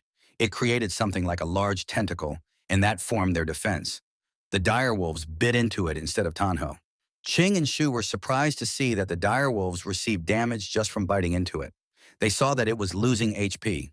It was because the slime mucus is corrosive. Another dire wolf attacked and intentionally bit into it. It ripped the slime apart while only receiving low damage. Tanho commented that things are getting interesting. Shur asked what they should do since the defense line is falling apart. Ching told her to keep healing her. More monsters attacked Tanho. They ran towards him while others clung onto the tentacle-ish barrier. The women need to be careful since those monsters are rushing in. The monsters continue to receive damage just from biting the slime. Tano noticed that those monsters were working in coordination. He's now confident to say that they had developed intelligence. Two large monsters were about to attack him side by side. Shur came out from hiding and yelled at him to watch out. Ching pulled her aside and yelled if she's crazy. Shur was worried for Tanho. Ching replied that she'll think of something, but she was in a pinch. She had a vial with red liquid, and she felt that she had no choice but to use it. It was a vitality potion that temporarily enhances physical stats for 1 minute. The downside is that she would take double damage after the effect ends. She just went for it. She opened the vial and closed her eyes as she started to drink it. Tanho told the slime to strike now. Shu and Cheng were puzzled on what's going on. The monster lost its balance. They were surprised that it got blasted away, and it fell on the snow. Slime and Tanho came out unscathed. Tanho gathered his power. He raised his hand in the air and activated the skill embrace of the demon. It dealt powerful damage to the monster, and the monster's body dissolved. Only the bones remained. The system notified him that the zombie Wolf King had been slain and experience would be rewarded. She celebrated while King couldn't believe that he actually crushed a level 10 zombie Wolf King with his bare hands. The dire wolf whimpered in fear. The zombie monster beside it glanced at it and hammered it. Another zombie monster approached and their bodies fused. It is a fusion skill called Rotamerstorm. It steadied its footing and twirled until it created a zombie tornado. Ching couldn't believe that a low-level Black Abyss monster can use fusion skills. After the monsters fused, both their defense and attack power skyrocketed. She was worried that Tanho wouldn't be able to hold out. She yelled at him to watch out. The tornado continued. The slime hugged Tanho's torso and carried him away. He was surprised. The slime was getting sucked into the tornado. When its body touched the tornado, it dispersed and it received damage. Tano knew that if they got hit, it would be game over. Shur cried and asked what they should do. Ching told him that he doesn't have any permission to die yet. She gripped the vial and drank the liquid. The small pebbles near her were moved when her body got engulfed with fire. She was unrecognizable. She's topless, too. Shui couldn't believe her eyes. Qing had transformed into a bear spirit form. She immediately set out and charges directly to the tornado. Shu froze when she saw the bear. The shock was too much, and she passed out. Her body collapsed onto the ground. Qing didn't expect the elixir to let her reach the white bear form. She saw Tiano getting trapped inside the tornado. She knew she had to help him. She activated her skill, beast form, white bear. She let out a thunderous roar. Tianhao panicked when he saw another monster appear. He immediately ordered Slime to retreat. To his surprise, Slime didn't move. Then Slime bolted forward as fast as it could. But Tianhao was still anxious. He couldn't shake the enemy. When he saw the massive bear silhouette behind him, his heart sank. He was certain he was about to die. He clenched his teeth and braced for the impact. But after a moment passed, he realized he was unharmed. Then someone shouted his name. It was Qing. She had raised a barrier, blocking the hammer attack. She yelled at him not to freeze up and to attack. Tanhao activated Slime's demonic embrace. Slime's tentacles stretched and thickened. Qing was stunned by the sheer power. But the moment she lost focus, the fused monster slammed into her. It began to spin and accelerate. She realized it was forming another tornado and shouted for Tianhao to hurry. Tianhao stayed calm. He wasn't about to let them use the same trick twice. He gave a command to Slime. Slime's tentacles shot forward. They wrapped tightly around the monster's limbs and neck. Tianhao clenched his fist. That was the signal. The monster exploded. Qing finally relaxed when she saw the enemy fall. Tianhao thanked her, saying her timing saved his life. If she hadn't arrived, he would have been finished. His health bar was already critical. Still, he couldn't help but wonder why he had never seen her turn into a bear before Qing checked her status and saw she only had 4,676 health points left. It was dangerously low. She prepared herself for the backlash. Pain ripped through her body, forcing her to her knees. Then she collapsed onto the ground. Tinha rushed over, shocked and confused. Her body partially reverted to human form. She coughed up blood, and Tinha saw her health drop to just 10 points. One more hit would have killed her. He quickly pulled out a potion from his bag. He helped her drink it. Slowly, her strength returned. The white fur covering her body faded away. Leaving her naked, Tianhao let out a sigh of relief when he saw she was okay. As he looked at her, he suddenly felt something soft. When he realized what it was, his face turned bright red. Changing looked confused when he suddenly called her name. Tianhao's face was completely red, and a nosebleed streamed down. She quickly realized she was naked and immediately called him a pervert. He tried to explain that he was innocent, but she punched him before he could finish. He crashed onto the ground. After putting on her clothes, she walked toward him with an angry glare. She accused him of assault and warned him that if he told anyone about this, she would kill him. Noticing her flushed cheeks, Tianhao realized she was deeply embarrassed. She grabbed his collar and demanded to know if he heard her. He quickly said yes and insisted he didn't see anything. Only then did she let go. Still, she warned him to watch his mouth. Tina could tell she wasn't joking about the threat. She then went to check on Shuer. Tina promised he would take the secret to his grave. They found Shuer nearby. She was sleeping peacefully and even snoring. Tianhao was stunned that she could sleep in such a dangerous situation. He shook her awake. She slowly regained consciousness. The first thing she screamed was, "Don't eat me!" Tianhao asked her if a monster that wanted to eat her would really let her sleep that long. Qing explained that all the monsters were already wiped out, so it was safe. Suer hesitantly asked if that was true. Tianhao confirmed it. Suddenly, Suer hugged him tightly, relieved that they were all alive. Tianhao awkwardly said it was all thanks to Qing arriving just in time. His face turned bright red. Qing quickly pulled Sui away. Sui then suggested they discuss what to do next. Tianhao brought up how the Black Abyss had become much harder. Qing agreed. She also noticed the monster numbers had increased and their strength was far higher than before. Asked what they should do, Tianhao suggested leaving the Black Abyss since the situation wasn't in their favor. They all agreed. None of them wanted to risk their lives recklessly. Tianhao opened the system screen. A warning appeared. Exiting early would cause a level reduction penalty. Even so, he confirmed the exit. It failed. All of them froze in shock. Then they noticed the Black Abyss difficulty had changed. It was now listed as a special difficulty. Nightmare. Zui trembled, realizing they might be trapped. Qing told her not to panic. Even if the difficulty increased, it was still the beginner Black Abyss. And it wasn't unbeatable. Tiano agreed. The level cap hadn't changed, only the difficulty. Shure argued that even normal monsters were already incredibly tough, let alone the bosses. Tianhao suggested they level up to level 10 as quickly as possible first. He didn't say it out loud, but a bad feeling lingered in his chest. Qing told to follow her. Shure looked confused and asked why they weren't staying together. Tin Hao explained that splitting up meant they wouldn't share experience, allowing them to level faster. Since he didn't fight directly, staying with him wouldn't help much. She understood. She went with Qing and told Tanho they would regroup once everyone reached level 10. Tianhao was left alone. An hour later, he had defeated several wolves alongside Slime. He finally reached level 10, but by then, exhaustion weighed heavily on his body. Although the three of them were capped at level 10, the Black Abyss had no limit on summoned creatures. However, Tianhao knew his summons required sacrifices to level up, which made growth far more difficult. The demonic slime was at beginner rank, level 15. Even with that, Tanhao felt his progress was still too slow. He wondered if it was because of his class. He held the title Giant Among Men, and his class was Summoner. At level 10, he had 200 plus 50 health points. He currently had 2 summoned beasts, Demonic Slime and an Ice Unicorn, that was set to hatch in 69 hours and 34 minutes. He wished the unicorn would hatch sooner. One more summon meant less pressure on him. He checked a book to see if there was a way to speed it up, and he actually found one.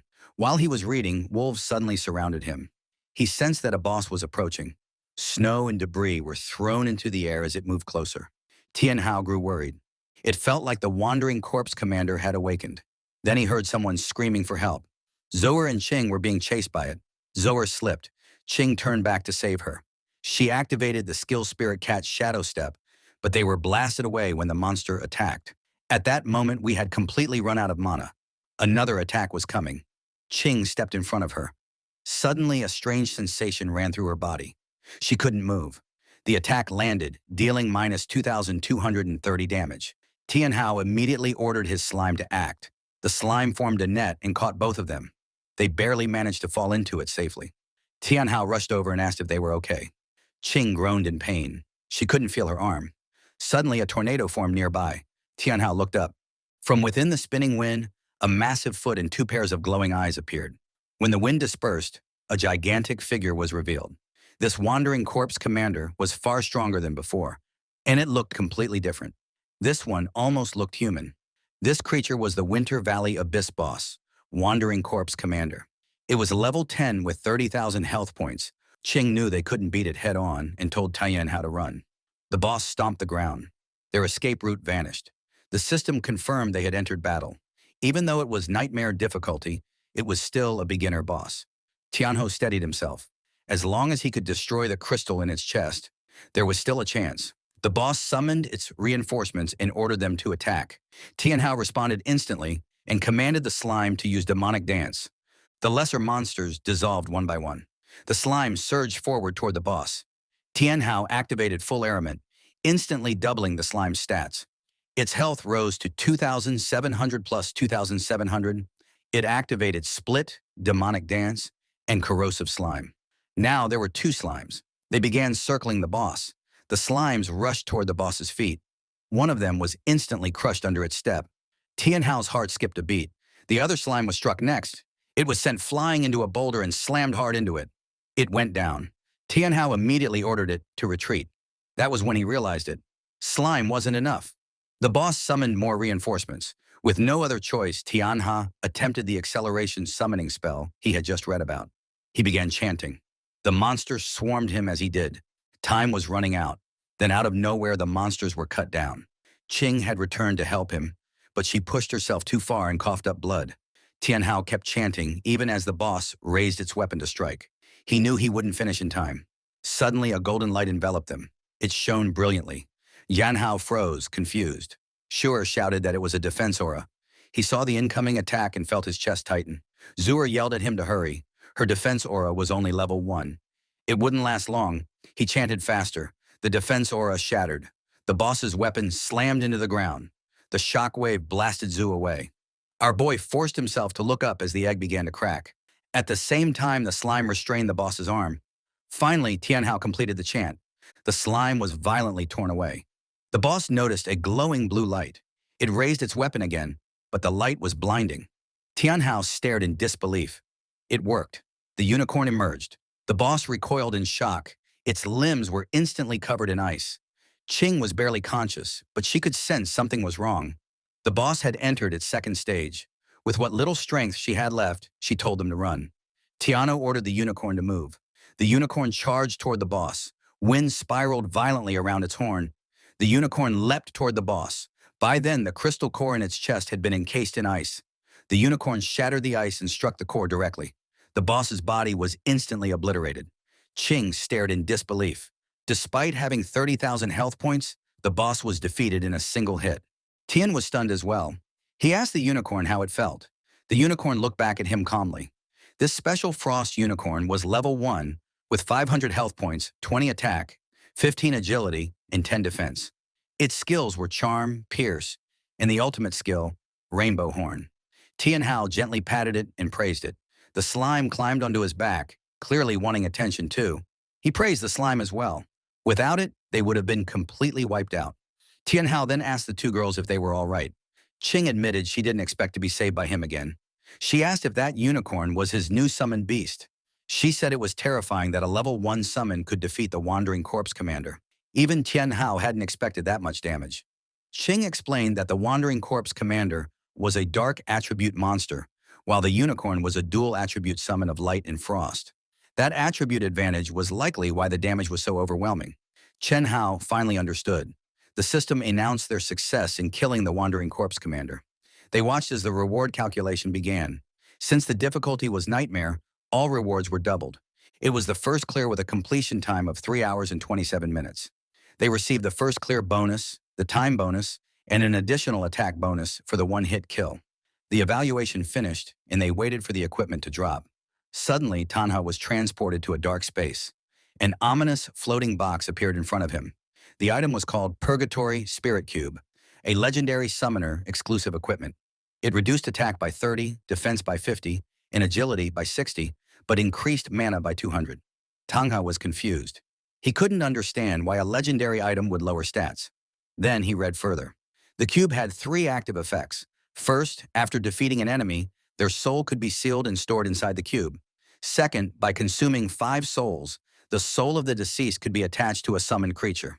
Third, it unlocked at level 10. It also had a passive effect that unlocked at level 4. The description stated it was a spirit from the land of darkness, a guardian of forbidden sins. Tian Hao didn't fully understand how the abilities worked. A light above him caught his attention. The Purgatory Spirit Cube shot a beam of light toward it.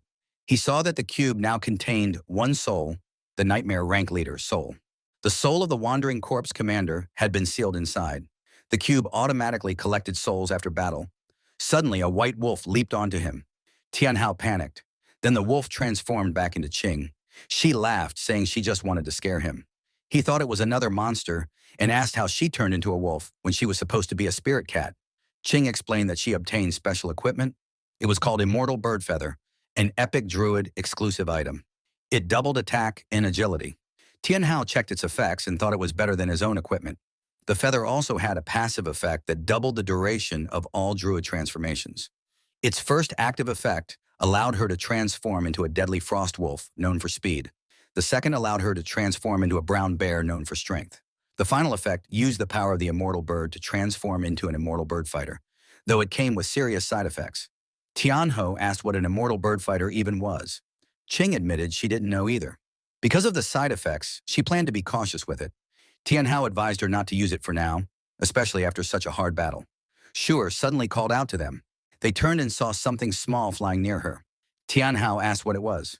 Shui smiled and said that from now on she could protect them too. A tiny pixie landed gently on her hat. Shu'er was delighted with the new equipment she received. It was incredibly powerful. The equipment was Sakron's magic hat, a rare set that included a magic hat she already owned, along with a staff, robe, and necklace. The attributes would only activate when the full set was equipped. She had never heard of Sacred before.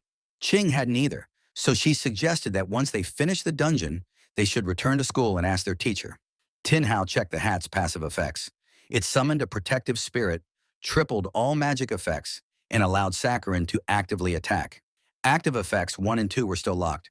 He pointed at the pixie and said that it was probably Sakron. He was amazed by how strong the passive effects were. When he compared it to his own reward, his cube felt much weaker. His summoned beast moved closer to him, as if to comfort him. Tianhao smiled anyway. He was just grateful the unicorn had hatched. Without it, they would have been wiped out. Qing tried to pet the unicorn, but it turned its head away. However, it happily let Hui cuddle it. Qing grew annoyed and complained about why it wouldn't let her touch it. Tanhao suggested they leave the area first. The abyss difficulty had suddenly changed, and they had no idea what might happen next. He selected leave. A magic circle formed beneath their feet. They vanished. Then they emerged from the gate. Immediately, they attracted the crowd's attention. The men nearby blushed at the sight before them.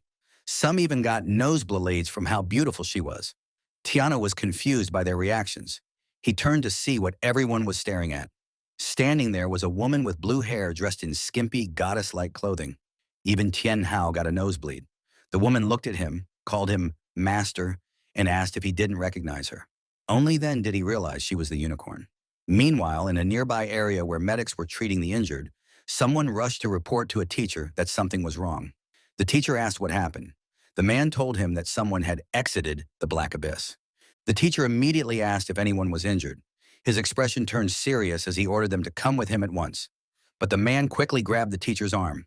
He clarified that no one was injured. In fact, everyone came out alive and well. The teacher was stunned. Suddenly, system screens appeared everywhere. An announcement echoed out. Tenhao, Qing, and Zhuer had cleared the beginner-rank Black Abyss, Cold Valley Abyss, on nightmare difficulty. At the same time, the unicorn politely greeted her master, Tenhao. He quickly told her not to come any closer. She grabbed his hand and asked if he didn't want her anymore. Flustered, he told her to just say what she wanted without moving closer. Quietly asked Qing if she was seeing the same thing. Qing noticed Tianhao's hand pressing against the unicorn's chest. Her expression darkened. Her anger triggered a transformation.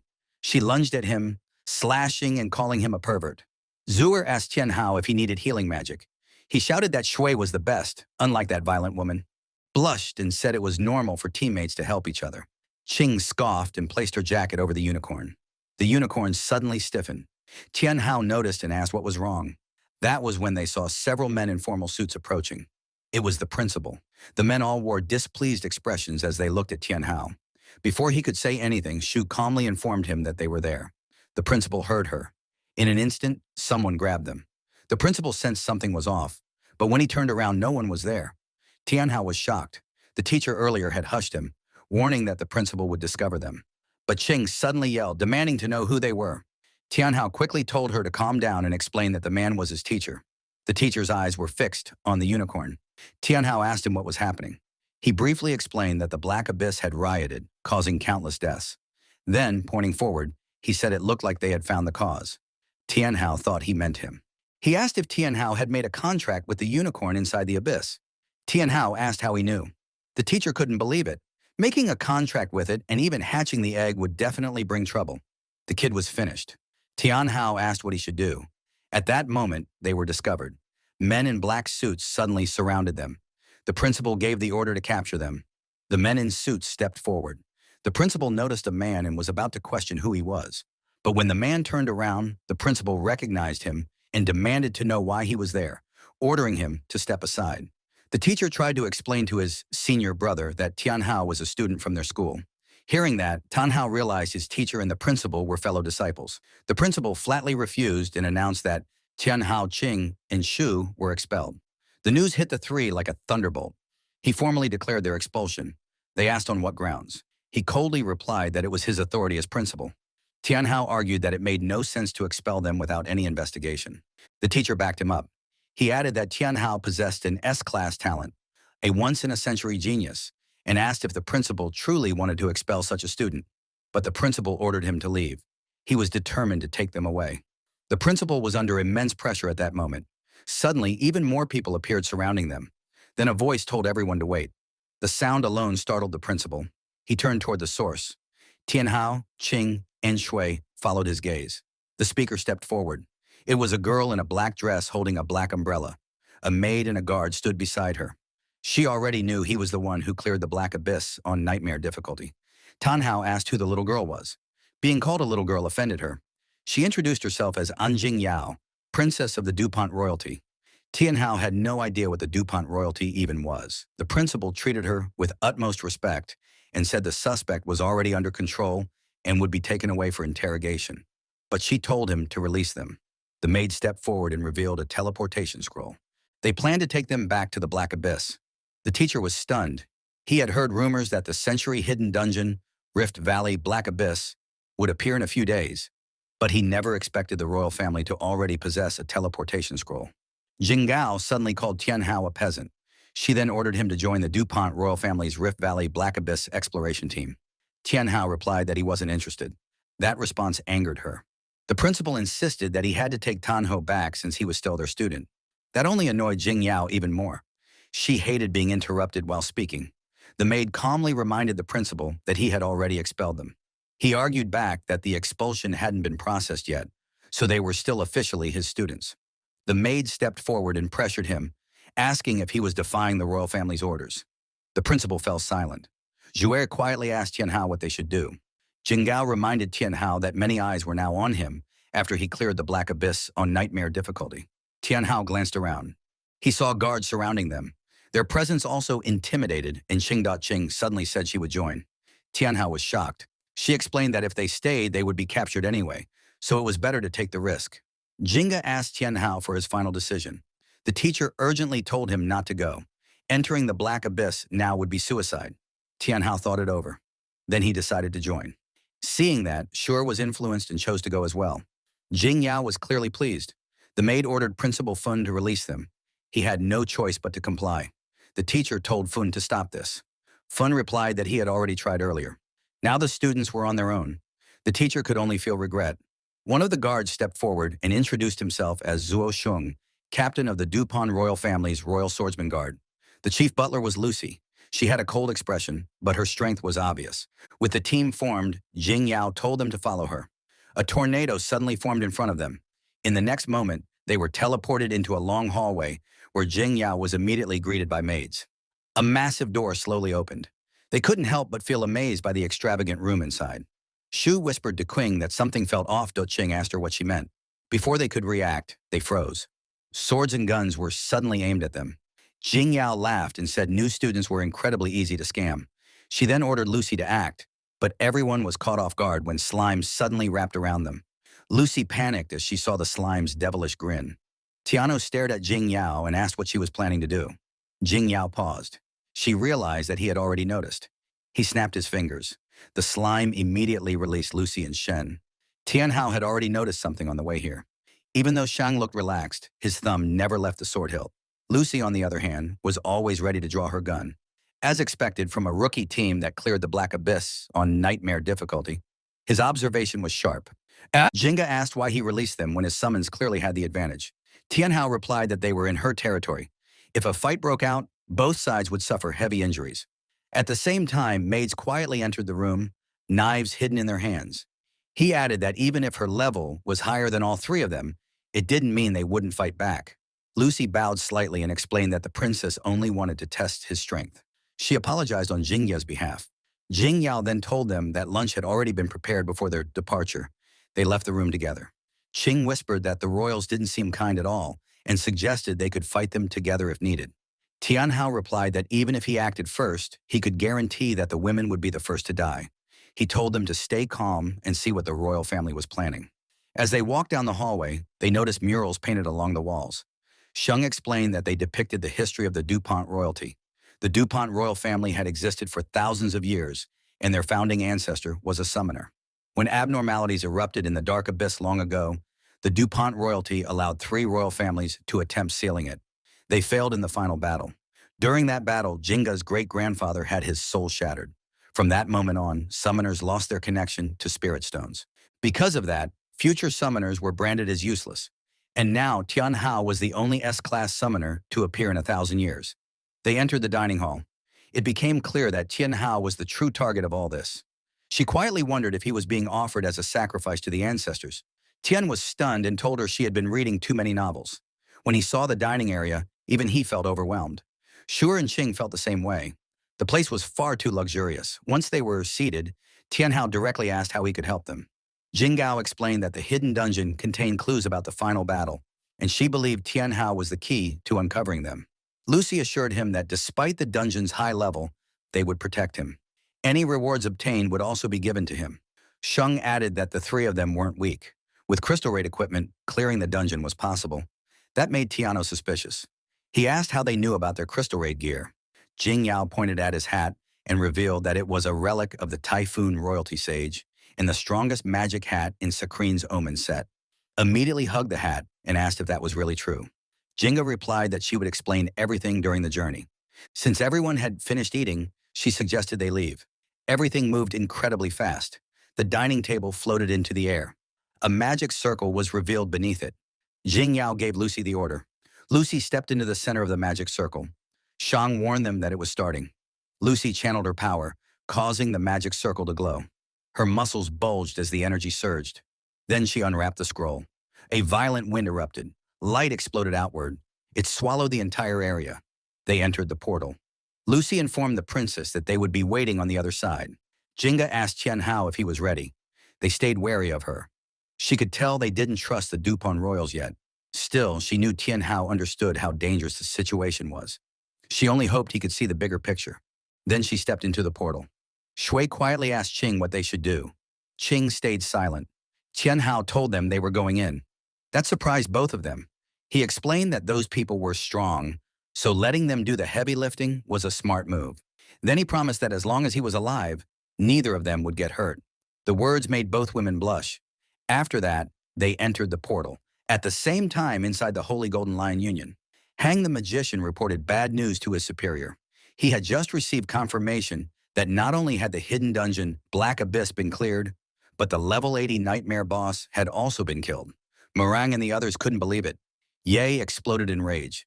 Not only had they lost the dungeon rewards, but even the Nightmare boss rewards were gone. He wanted to take everything back, just shouted for them to stop. They were already outside the dungeon and their behavior deeply disappointed him. Meringue argued that Tian Hao was the reason their mission failed. She asked if they were really just going to let him go. She looked uneasy. You remained silent. Suddenly, loud laughter echoed through the room. A man walked in saying he was pleased to see their loyalty. He looked like a magician. You immediately acknowledged him as the union's president.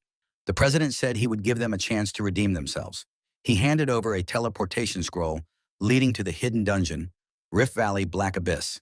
He explained that countless rewards awaited inside. Any adventurer who entered and survived would see a massive increase in strength. The members were terrified. The Rift Valley Black Abyss was a level 10 to 50 dungeon. The gap was enormous, and Mangu knew they had no chance. On top of that, the president revealed information from a reliable source. Several major unions and the 4 great royal families would also enter the dungeon to fight over the treasures. Naturally, the Holy Golden Lion Union couldn't afford to stay out. He admitted that at their current strength, they were unfit to challenge the Rift Valley Black Abyss. However, he had an idea. He released his power. A violent whirlwind formed. The members were pulled into it. They staggered as their expressions twisted. Yu raised his hand. With that motion, the wall shattered. Meanwhile, at the portal, Tian Hao and the 2 women crossed through. They looked around. Before them stood 2 gigantic statues facing each other, with a massive rift splitting the space between them. The land around was barren and desolate. Jinga praised Tanho for being wise. It made her think that the legends were true. Tian Hao asked what she meant. She took out a card, then handed it to him. It was a summon card, legendary grade. It can summon 3 shadow soldiers, and they will fight until death. He froze. He couldn't believe she had just given him something so precious. She said it didn't matter. None of them could use it anyway. She would rather have him use it and increase their overall strength. Tan Hao examined the card, hesitated for a moment, then decided to activate it. Light burst from the card and wrapped around his body. When it faded, 3 women appeared, each wearing an eye mask. One had red hair, one purple, and one blue. 10 now instantly turned red. They had striking figures, and their outfits revealed far too much skin. The sight alone was enough to make his nose bleed. Qing snapped him out of it when she noticed the blood. Tenno hurriedly wiped his nose and muttered that the legendary card was huge. He quickly corrected himself and said it was powerful. The 3 women stepped closer. They called him Master and leaned in far too close. Tiana panicked and told him to stop because he couldn't handle it. Suddenly, Shan sensed danger. He unleashed a dragon-soaring horizontal slash. Shu and Qing were startled. Lucy immediately rushed to Jinga's side to guard her. Jinga commented that Chen was still a rookie since he hadn't noticed the threat at all. Tan Hao turned his head. An explosion erupted in the distance. Sheng reported that it was a mad demon hedgehog, a level 30 monster. Shu turned pale. Sheng warned them that this was only the beginning. Several hedgehogs charged toward them. Lucy noticed one getting dangerously close. She kicked its head upward. As it flew into the air, its underbelly opened, revealing rows of sharp teeth. Lucy fired her gun and it exploded midair. On the other side, Sheng faced another hedgehog. He slashed it cleanly with his sword. The remaining hedgehog burrowed into the ground. Tianhao prepared to use his slime, but before he could act, one of the summoned women leaped forward. She swung her hammer down and smashed the hedgehog head on. Tianhao was stunned. At the same time, two hedgehogs charged straight at Jing Yao. She lifted her hands, which glowed brightly. A barrier formed in front of her. Seeing that, Tiano asked if she was a defense-type class. She clenched her fists. The barrier instantly exploded outward. Then she jumped down from where she had been sitting. She told him she was a high-grade psychic. That made Tianhao pause and wonder if she could hear his thoughts. The noise around them snapped his focus back. Shui had collapsed, and Qing was desperately trying to wake her up while Shan checked on them. Lucy guessed that Tin Hao had many questions, but she told him to focus on the most important thing right now, eliminating the monster ahead. He turned to look. His face went pale as he asked what that thing was. It looked like a massive boar. It let out a thunderous roar. This was the elite boar king, level 30 with 5,000 health points, 100 attack, 220 agility, and 50 defense. Zhu and Qing grew even more frightened when they heard its level. To defeat a monster like this, an adventurer usually needed to be at least 5 levels higher. Both of them already wanted to retreat. The Boar King locked its eyes onto the group. Shang took a combat stance. He struck its tusk with his blade. At the same time, Lucy fired from behind, but her bullets barely had any effect. Jing Yao followed up by manipulating fire, triggering a powerful explosion. They waited for the smoke to clear. When it did, the Boar King stood there angrier than before, nearly unharmed. Qing realized that at this pace it would take them at least 2 hours just to bring it down. Tianhao noticed Shan's hand trembling. That made him wonder if the monster was really so strong that even the royal family struggled against it. Sheng looked drained as he admitted that he couldn't cut through its hide. Jinga explained that normal attacks didn't work on it. That was exactly why they had brought Tianhao here. She added that to kill a defensive monster like this. Its defense had to be broken first. Shan and Lucy re-engaged the Boar King. As Tianhao watched, something clicked. The Shadow Army could seep through any opening. If they could penetrate the Boar King's hide, they could kill it from the inside. Jing Yao confirmed his thought. That meant Tianhao was the only one here who could finish it. Lucy warned the princess that they couldn't hold on much longer. Jing Yao grew worried. Changing the form of the Shadow Army required immense psychic power. Even her grandfather had struggled with it in the past.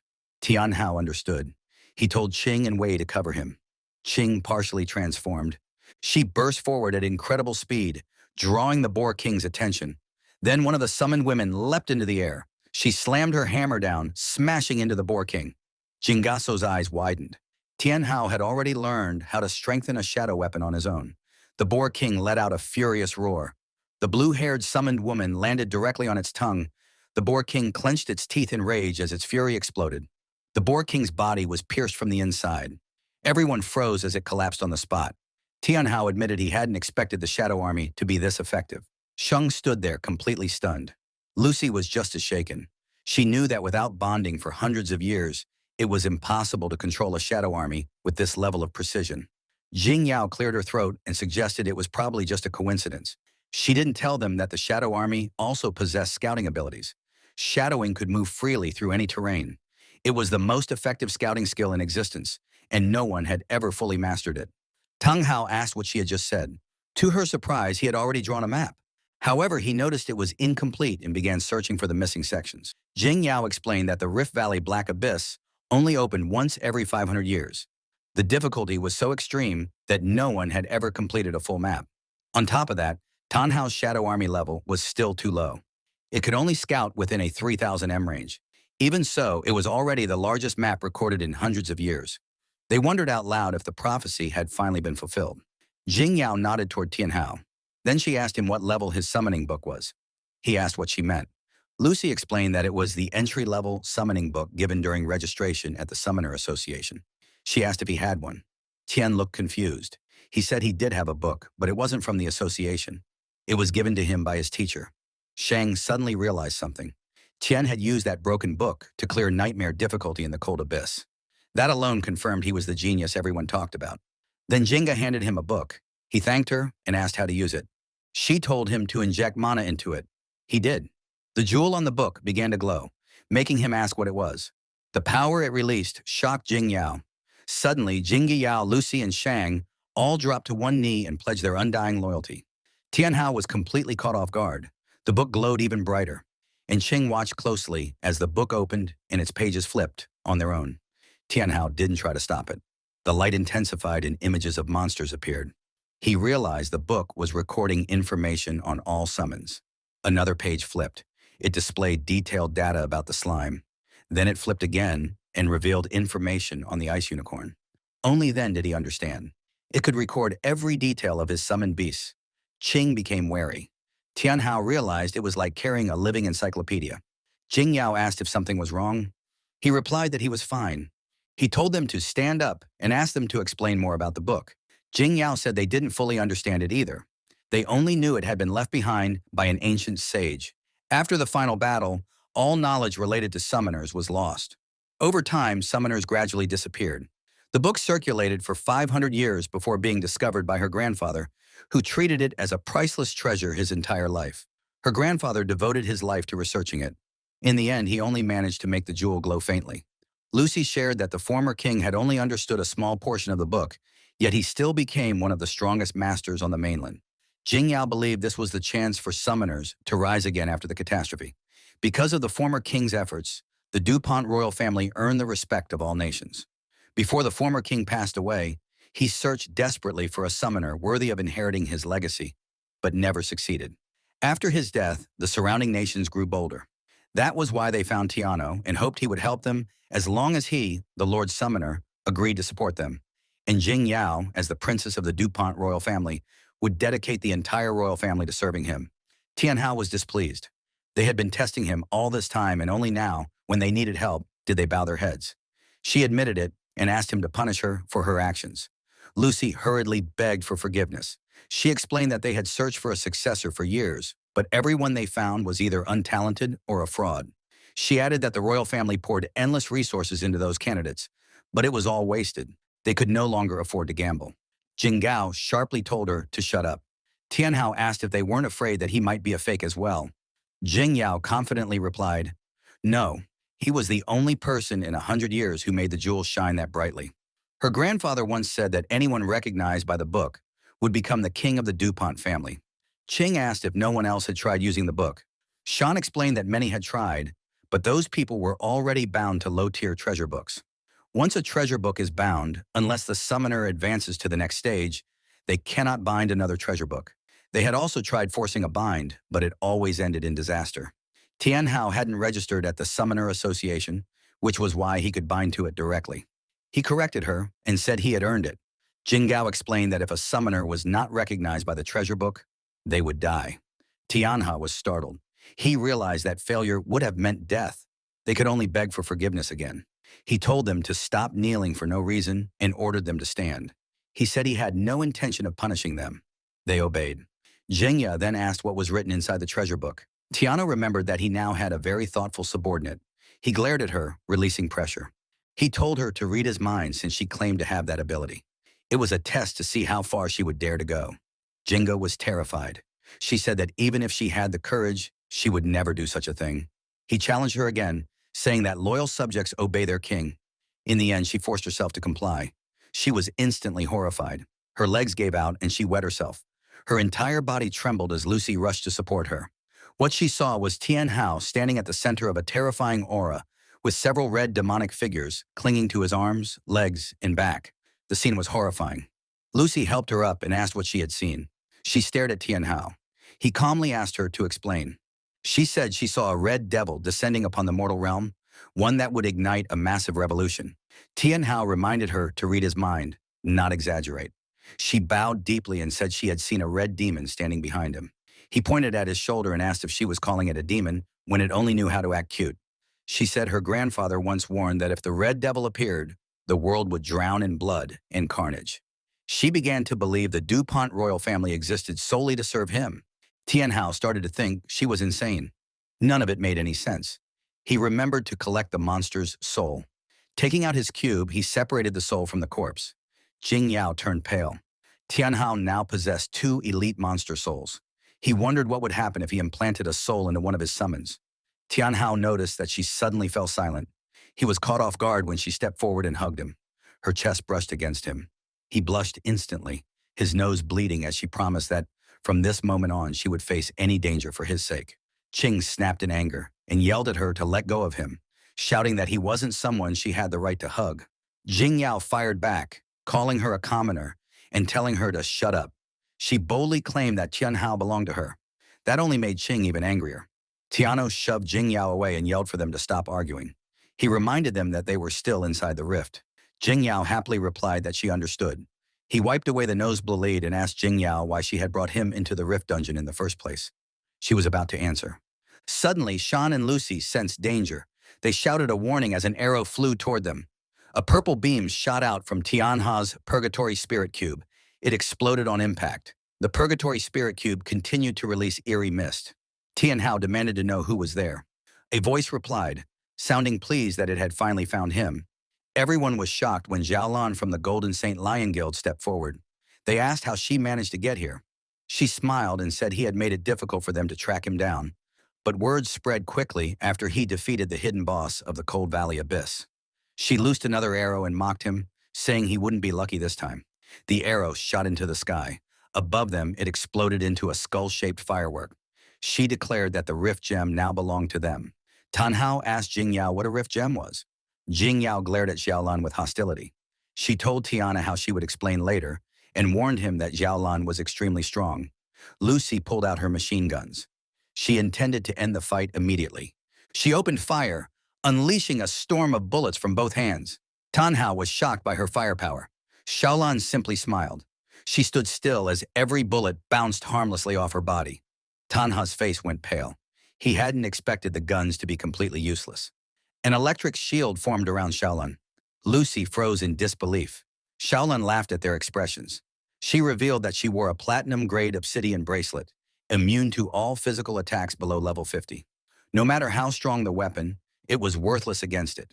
Tianhao began to doubt whether this was really the Song Xiaolan he knew from the Golden Saint Lion Guild. She felt like a completely different person. She raised her hand and activated her skill, Dark Rainstorm. The single arrow she fired multiplied. It rained down on them. Lucy wasn't afraid. Her guns were forged from refined steel and were incredibly durable, so she looked down on the incoming arrows.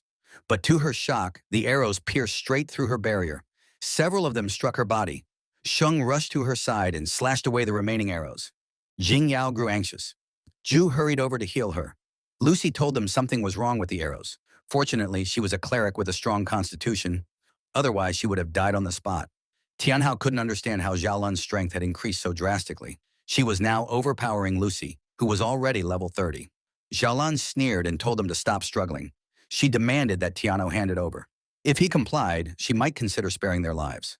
Sheng was enraged by her arrogance and decided to finish her in a single move.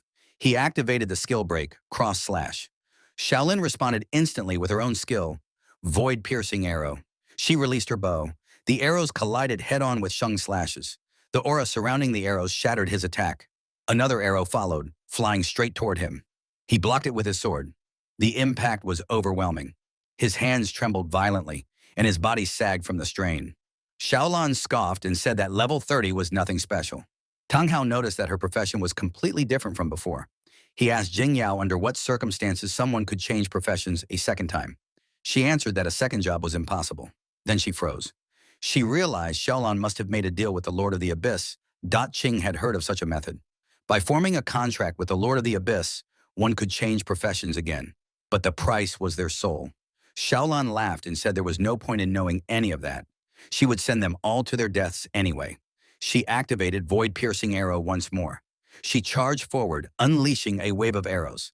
Purple energy ripped through the ground as the arrows spread in every direction. The Shadow Army was struck.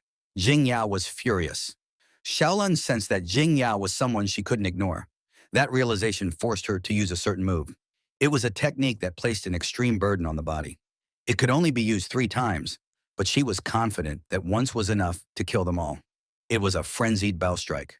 Lucy stood calmly as the arrows rushed toward her. She formed small, swirling currents of energy around her body, blocking every attack. Xiaolan was stunned. In the next moment, Lucy sent the arrows flying back at her. Xiaolin knew she was in trouble. She dropped into a crouch and endured the counterattack as best she could. Cracks began to spread across her barrier. When the attack finally ended, she breathed a sigh of relief. She was still alive. Lucy glared at her and said she wasn't worthy yet. Xiaolan found her annoying and shifted her target to Tiano instead. She crushed a piece of paper in her hand. In the next instant, she appeared right behind him. Lucy panicked. She was about to stab him. Suddenly, the cube in his hand began to vibrate. A mysterious female warrior wielding a massive weapon emerged. Xiaolin's face turned pale the moment she saw it. She was smashed by a gigantic warhammer. After that, she was reduced to nothing but a pile of soil. Zhu and Lucy were stunned. Once Zhu regained her senses, she immediately started healing him. Qing jumped into his arms, relieved that he was unharmed. That only caused another nosebleed. His face turned red when her chest pressed against him. Jing Yao commented that as expected of the chosen summoner, even with a low level, Tian Hao could defeat such a powerful opponent. He pointed out that the heir of the DuPont royal family couldn't even block a single attack. She made an excuse, claiming that she had deliberately held back to awaken his potential. Jing Gao replied sarcastically that he understood. Tian Hao finally asked Qing how long she planned to keep hugging him. Embarrassed, she quickly backed away. Tanho realized just how useful the Purgatory Spirit Cube really was. He hadn't expected that even the soul of a roaming corpse leader could be this powerful. A timer appeared showing 6 hours and 56 minutes. Just as he thought, souls summoned from the cube had a cooldown. Still, a strike that terrifying having a cooldown made sense. If the roaming corpse leader was already this strong, he couldn't help but wonder how powerful the Bristle Pig King's soul would be. Lucy asked what he was thinking about, and warned him that if they delayed any longer, others would steal the loot. Tao asked what she meant by a second job transfer. Logically, a normal person's strength shouldn't increase that fast. Lucy remarked that getting injured by such minor characters was an embarrassment to the DuPont royal family. Lucy and Shang could only nod. She told them to stop standing around and hurry up. She would explain the second job transfer along the way. Lucy and Shang exchanged glances and nodded. They set off together. Meanwhile, in a snow-covered land, a blond man chanted. Blood seeped from the ground. It formed a glowing magic circle. The two men behind him knelt down, their bodies trembling. He shot them a cold glare. Then he turned his attention back to the magic circle. The men widened their eyes as he pulled a woman out from the pool of blood. He glared at her. She lowered her head in embarrassment. It was Xiaolan. Panic flashed across her face when she saw Mangu. She hurriedly explained that it had nothing to do with her. He was furious that she couldn't even defeat a summoner who was only a few levels ahead, even after undergoing a second job change. At that point, she had no more value to him. She begged for forgiveness, but his power was already tightening around her throat. If not for her contract with the Lord of the Black Abyss, she would have died long ago. He gave her one last chance. If she failed again, she would become food. He injected his power into the mummy doll. She thanked him for his mercy. He then left for the burial ground, warning her that she could not fail. She bowed deeply to him. The moment he was gone, anger twisted her face as she swore to kill Tian Hao. Meanwhile, Tian Hao and his companions entered a dark alley covered with plants and purple flowers along the walls. Tian Hao was surprised that such a desolate place could still support plant life. Shui's eyes sparkled when she recognized them as a premium medicinal herb sold in pharmacies, Ling's grass. She couldn't understand how it was able to grow here. Jinga explained that a single stalk of Lingzi grass was worth hundreds of gold coins. Yet here they grew like wild weeds. Their only purpose was to sustain her life. That last remark caught Tana's attention, and he immediately asked what she meant. She revealed that this place was the Rift Abyss's hidden dungeon and also the final destination of their journey. The owner of the burial ground was once one of humanity's pioneers in the war against the Black Abyss. She stopped there and told them to see everything with their own eyes. The Ling grass here had all been contaminated by monsters, making them unsellable. Shu felt heartbroken when she tried to pick one. The mushroom crumbled into dust in her hand. Lucy handed her a handkerchief and urged her to keep going. So they continued deeper inside. The path stretched on for a long time. At its end, they arrived at a vast field filled with Lingzi grass. Jinga told them that this place was the secret behind the second job change, and also the price paid for opposing the Black Abyss. A naked woman was bound to a tree. Qing asked what that was. Jin Gao explained that the second job change was created when the Abyss Lord absorbed the life force of those who changed jobs. The woman along with all the original team members. They had become nourishment for the Abyss Lord, causing the Black Abyss to fall into its current twisted state. The Abyss Lord stole the life energy of job changers, granting ordinary people the opportunity for a second job change. Anyone who undergoes a second job change has their soul seized by demons. If they disobey, they can be reduced to dust at any moment. Tiho frowned as he realized she had known everything from the beginning. Now he couldn't understand her true reason for bringing him to the Rift Abyss. She suddenly grabbed his forearm and revealed that her goal was to stop all of it. He asked how he was supposed to do that. She told him that only the hand of a summoner could call forth the final traces of spiritual power, the hearts left behind by the original team members, and use them to halt the Abyss Lord's plan of destruction. When Ten now touched it, a golden light burst forth. The light gathered at the woman's chest. When it faded, an emblem of holy light was revealed. Our boy wondered what this holy light even do. Lucy revealed that the person standing before him was actually the first-generation human holy cleric, Yang King. He was stunned by the revelation and stared at her closely. Jinga noticed the spirit stone in his hand and explained that it reacted because of his powerful spiritual summoning talent as an S-rank summoner. Unexpectedly, Zhang's spirit stone was a protective charm. She suddenly woke up and shouted at them to give it back. They all tensed up when they saw the anger on her face. Tianhao told everyone to step back. At that moment, plants with sharp teeth burst out of the ground. Qing instantly transformed and took a combat stance. Qing released her power. Jing Yao sensed danger. Qinggu's energy condensed into a single orb. Then she fired it straight at them. They barely managed to raise a barrier, but it shattered. Jing Yao and Tianhao were sent flying. They slammed into the mountainside. Jing Yao cursed under her breath. Tianhao asked her what was happening. She snapped at him to stop talking and quickly transfer his power to her. She was sitting on his lap and gripping both of his hands, making his face turn red. He asked how he was supposed to transfer it. She urgently told him to use restoration magic. He had a guess about what she meant, but he needed to be sure. Shu, Sheng, and Qing grew anxious as Qing Wei prepared another attack. Shan drew his sword. He stepped directly into the path of the beam and swung his blade at it. He shouted to Jing Yao that he couldn't hold on much longer. She pushed Tan Hao harder. Nothing else mattered to her anymore. She kissed him. Tang Hao froze. He realized how soft and sweet a beautiful girl's lips were. His nose started bleeding, but he kissed her back. Golden light wrapped around both of them. Shu'er saw it and immediately pointed it out to Qing. Qing scolded Tan Hao. At that moment, Jinga shoved him away. Playtime was over. She had fully recovered, and now she was ready to strike back. The condensed orb of power kept growing, becoming larger and denser. Another force merged into it, making everyone even more terrified. Tiano suddenly realized that Jing Yao had absorbed his spiritual power. Qing Shu'er began preparing another attack. Jinga coldly told her that someone like her had no place in the new era and should simply disappear. Qing Shu froze in shock as her power suddenly dissipated. Jing Yao released her own power in response. She controlled it carefully until it pierced straight through Qinggu. Jing Yao admitted she hadn't expected Tanha's spiritual power to be this strong. She was distracted for a brief moment when Lucy called out and pointed at something. The Lingzi grass was falling, and it was gathering around Qing Shu. Jing Gao told her to stop struggling, but Qing Shu screamed instead. Jing Yao immediately sensed danger. It was a series of sonic wave attacks. Jing Yao was hit directly. Tiano hurriedly summoned his slime to help her. The slime caught her in midair. She told him not to worry about her. She tried to stand up and continue fighting. Tianhao stopped her, saying he had already received so much from her and couldn't ask her to fight for him again.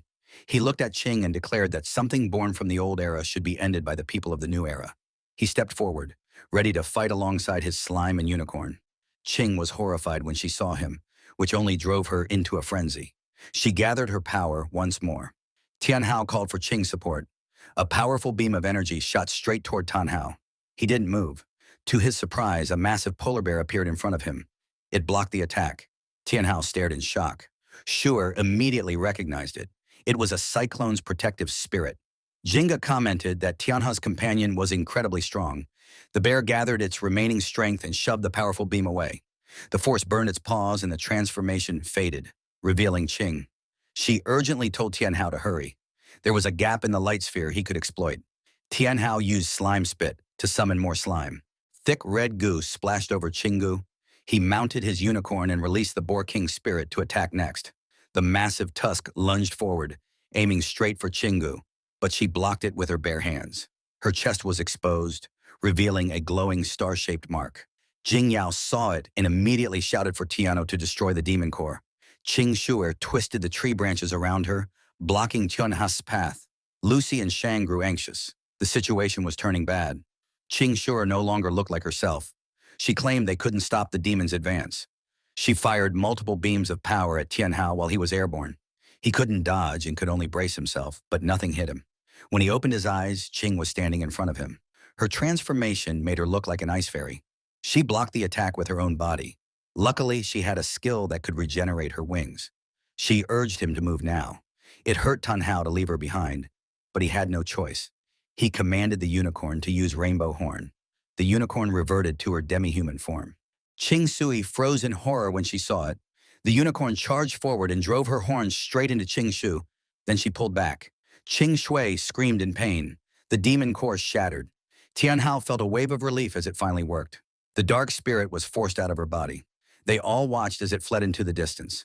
Lucy and Shang finally relaxed, knowing it was over. Our boy then noticed Qinggu, and just to make sure everything is fine, he made a decision. Tianhao summoned the Shadow Legion to restrain her. Slime, together with her clone, heeded the command. Qing Shu then slowly regained her senses and thanked him for saving her. Tianhao was stunned by her sudden action. He stepped closer to her. Jing Yao sensed danger and shouted for her to stop. Qing Shuer reached out. Her fingers brushed his cheek. Without warning, she pulled him in and kissed him. Tianhao froze, completely caught off guard, and so was everyone else. Faces flushed all around. A golden glow wrapped around them.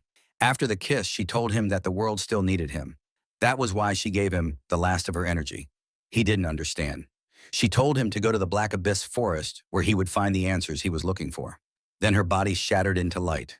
Tianhao was left holding a small orb. It released a beam of light onto his forehead. When he checked his stats, his heart skipped. He had jumped 10 levels at once. Even his summoned beast space expanded. He now had 4 beast slots. Before he could react, the slime hugged him tightly. He asked if it wanted to advance as well. It nodded eagerly. Demon Slime Tier 1 was now level 15 with 2,700 hit points, 205 attack, 160 agility, and 20.1 defense. Its skills included Corrosive Slime, Slime Spit, Demon Dance, Split, Corrosive Acid Raid, and Demon Embrace. To advance to the intermediate stage, it required level 30. Cross-level advancement needed double sacrifice and a 1,600 HP limit. He activated Demonic Sacrifice. A magic circle appeared beneath them. Not knowing what it was, Lucy and Shang immediately stood up, ready to protect Jinga. A blinding light burst out. It completely enveloped the slime. When the light faded, Tianhao was stunned. Her appearance had changed. The once childlike slime now had the figure of a grown woman. Our MC couldn't really believe the situation. Slime could speak too. She jumped forward and hugged him tightly, her chest pressed against his face, making him blush hard. She tilted her head and asked what was wrong. He quickly said it was nothing and told her to let go, wiping his nose bleed as she cheerfully greeted the unicorn. Tianhao complained that everyone else had cool summoned beasts while all of his were girls. Suddenly, Shu shouted for him to come quickly. Qing was about to pass out. His expression changed instantly. He rushed over and asked what happened, reminded him that transforming into an immortal phoenix came with serious side effects. Jing Yao saw how critical the situation was, but reassured them that the Dupong royal family had healers. Without warning, an arrow flew out of nowhere. It pierced straight through Zhu's chest. Shuer stared in shock and horror as pain tore through her chest. She called out Tanha's name. Tanho's heart clenched when he saw her state. Xiaolon appeared. He was clearly surprised to see that she was still alive. A shadow suddenly moved behind Shan. Sensing danger, Shan instantly turned around. He slashed at it. The shadow dispersed. It revealed a female ninja. Apparently, this lady has also been looking for Tiano. Meanwhile, Shuer trembled as she realized she had been shot. Her pixie desperately tried to pull the arrow out. Shuer weakly told Tianho that she was happy she got to be with him. Lucy caught Shuer before she collapsed and told Tianha to protect her while she cast healing magic. Shan stood firm, guarding their rear, but the female ninja ignored him. She had only one target, Tianhao. Jing Yao stepped in front of him and told him to run as far as he could. There was still an hour before the teleportation array activated. He was their hope, but he said no. That answer caught her completely off guard. Tanhao was furious that his companions had been hurt. He warned them that there would be consequences. Jing Yao grew anxious. He still held Qinggu's spirit stone. If he didn't leave now, it would be too late. But Tianhao chose this moment to test his strength. Xiaolun mocked him, telling him to stop pretending. She said he only escaped last time because she allowed it. She then demonstrated the power she gained after being reborn. Energy gathered around her. Then she released a volley of arrows. Tiano shoved Jingyao aside. Xiaolun was confident. This attack was stronger than before. But she was wrong. The demon slime caught the arrow and swallowed it whole. It was a new skill, Elemental Devour. Purple energy surged violently from the demon slime. Tianhao coldly warned them that anyone who harmed his companions would pay the price. He ordered the demon slime to activate Dissolution Field. The slime melted down and spread across the ground like a puddle. Xiaolun stared in confusion. The female ninja sensed danger at the last second. She leaped away as the liquid expanded, but Xiaolun wasn't fast enough. She sank into it and was swallowed whole. The female ninja dropped her kusurigama to the ground. Since the ground was covered in slime, the female ninja landed on the tip of her kusurigama. Tianhao activated Dissolution Field. Digest. Xiaolun screamed, begging Morang to save her. Slowly, her skin dried out until only bones remained. The female ninja coldly called her useless. Meanwhile, the demon slime happily finished its meal. Jing Yao was stunned. Tanhao was only level 21, yet he had already unleashed such a terrifying move. She couldn't understand how he possessed that kind of power. Once the ground was safe to step on, the female ninja retreated. She recalled her weapon. Then she assumed a combat stance. Two kusarigama appeared in her hands. She merged them into one. The change in her eyes was immediate. Jinga frowned and asked what was happening to her. Black wings burst from the female ninja's back. She warned them that no one could escape her grasp. She declared that anyone who dared to defy her would die. Tianhao ordered the slime to continue using the dissolution field. The slime melted into a puddle again, spreading outward. The female ninja sneered, saying he would soon learn what true hell looked like. Even she looked slightly uneasy. She slammed her weapon into the ground, calling down lightning. The earth cracked open. A gate of hell split the ground apart. Tanha was overwhelmed by the chaos. The slime began to fall. Mid-air, she reverted to her original form. Luckily, the unicorn caught her. Tanhao rushed over. The slime apologized softly. The unicorn stepped forward and offered to take her place. Tianha hesitated, and the unicorn noticed his doubt. At the same time, the female ninja changed targets. At first, she wanted Tianhao dead. Now her gaze shifted to Shen. Behind him stood Lucy and Shu. She pointed at them and told them to go to hell. Shang calmly replied that a sword could cut iron, and it could also cut the soul. She unleashed her attack. A bright blue blast tore forward, ripping through everything in its path. Shang was caught off guard for a split second, but his fighting spirits surged. His arms moved rapidly, deflecting the strike. The female ninja clicked her tongue, impressed by his toughness. Then her eyes widened. Shang activated the Sword of the Heart ultimate technique, Phantom Swift Slash. In the blink of an eye, he vanished. The distance between them disappeared. Lucy and Jing Yao felt hopeful until they realized the female ninja was completely fine. The ninja mocked the move, calling it nothing more than an amateur trick. Then she grabbed Shang by the neck. Shan coughed up blood and lost consciousness. She flung him far away. She was done playing games. She didn't expect Tian to attack immediately, ordering the unicorn to strike with Rainbow Horn. In a split second, the unicorn was already on her. She knocked the horn aside with her weapon. She shouted for them to stop, saying she was finished playing. Then she slammed the unicorn away with overwhelming force. The unicorn crashed to the ground beside Tianhao. Jing Yao yelled at him to run, warning that it would be too late if he stayed. But Tianhao refused. He still had the Shadow Army and the Purgatory Spirit Cube. She told him those attacks couldn't break the enemy's defense. The unicorn urged him to use demonic sacrifice on her. He hesitated because her injuries were already severe, but she told him to trust her. He finally agreed. He activated demonic sacrifice. A magic circle appeared, bathing them in red light. Crimson marks spread across the unicorn's body, and her eyes turned blood red. When she stepped forward, the ground shattered under her strength. She transformed into a demonic frost unicorn, level 10, with 3,500 hit points, 120 attack, 100 agility, and 15 defense. Her skills were Demonic Rainbow Horn and Frost Embrace. Frost Embrace released burning ice from the frost hell of the 8 hells, inflicting both frostbite and burn damage. The female ninja sneered, saying she was just another fool who overestimated herself. She was ready to kill again, but something moved too fast, leaving only a streak of light. She sensed it. It was already too late. Her weapon disintegrated before she could react. She felt the unicorn standing behind her. Tan Hao realized just how powerful the unicorn had become. He ordered her to keep using demonic rainbow horn and never give the enemy time to recover. She acknowledged his command. Then she attacked. The female ninja panicked as the unicorn closed in. The demonic rainbow horn struck. Terror filled her eyes. A hole tore through her chest and she collapsed unconscious. The unicorn looked down at the enemy. After confirming she was dead, she happily called out and ran back to her master. Tan Hao suddenly panicked and shouted at her to look behind her. The female ninja's body released strange inscriptions into the air. They wrapped around her corpse as a beam of light burst from her body. The beam shot straight into the sky with overwhelming power. The sky darkened, and a voice spoke from behind the clouds saying the female ninja had made a contract that allowed her to reincarnate through the cycle of rebirth. Her eyes snapped open. She regained control of her body and spread her wings. Everyone was horrified.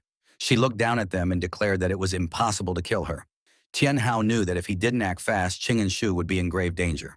Since killing her was impossible, he searched for another solution. He told the unicorn that he had a plan. The female ninja mocked him, asking what he thought he could do. Tan Hao and the unicorn watched her closely. He activated Voice from Hell. A deafening sound erupted. Our MC was definitely being affected by this attack. He knew they couldn't keep this up. Suddenly, the slime appeared in front of the unicorn. She supported her, helping her prepare for the attack. The unicorn nodded. Slime covered her body and legs, greatly increasing her speed. She rushed toward the female ninja. Then she vanished. The female ninja instinctively looked up. To her shock, she was restrained from behind. Tian Hao ordered the unicorn to use Frost Embrace. A freezing mist poured from her mouth, rapidly encasing the female ninja in ice. Moments later, the ice shattered, taking more than half of the female ninja's body with it. The unicorn could only watch as it happened. Eventually, the enemy's legs gave out. She looked completely drained and reported to her master that it was finally over. The system announced that they had completed the hidden quest, Black Abyss Burial Grounds. Everyone froze when the screen appeared. The system evaluated the results. The Abyss difficulty was Nightmare level, granting double rewards. They also received a first clear bonus and a time bonus for completing it in 16 hours and 45 minutes. After the evaluation, the system announced that a hidden piece of equipment would drop, but Tian Hao ignored the rewards. He only asked to be returned to the city so they could treat the wounded. Qing, Shu, and Sheng had all reached their limits. Lucy said she was barely able to maintain Shu's heartbeat and feared it was about to stop. Suddenly, a circular mirror formed around them, leaving her completely stunned.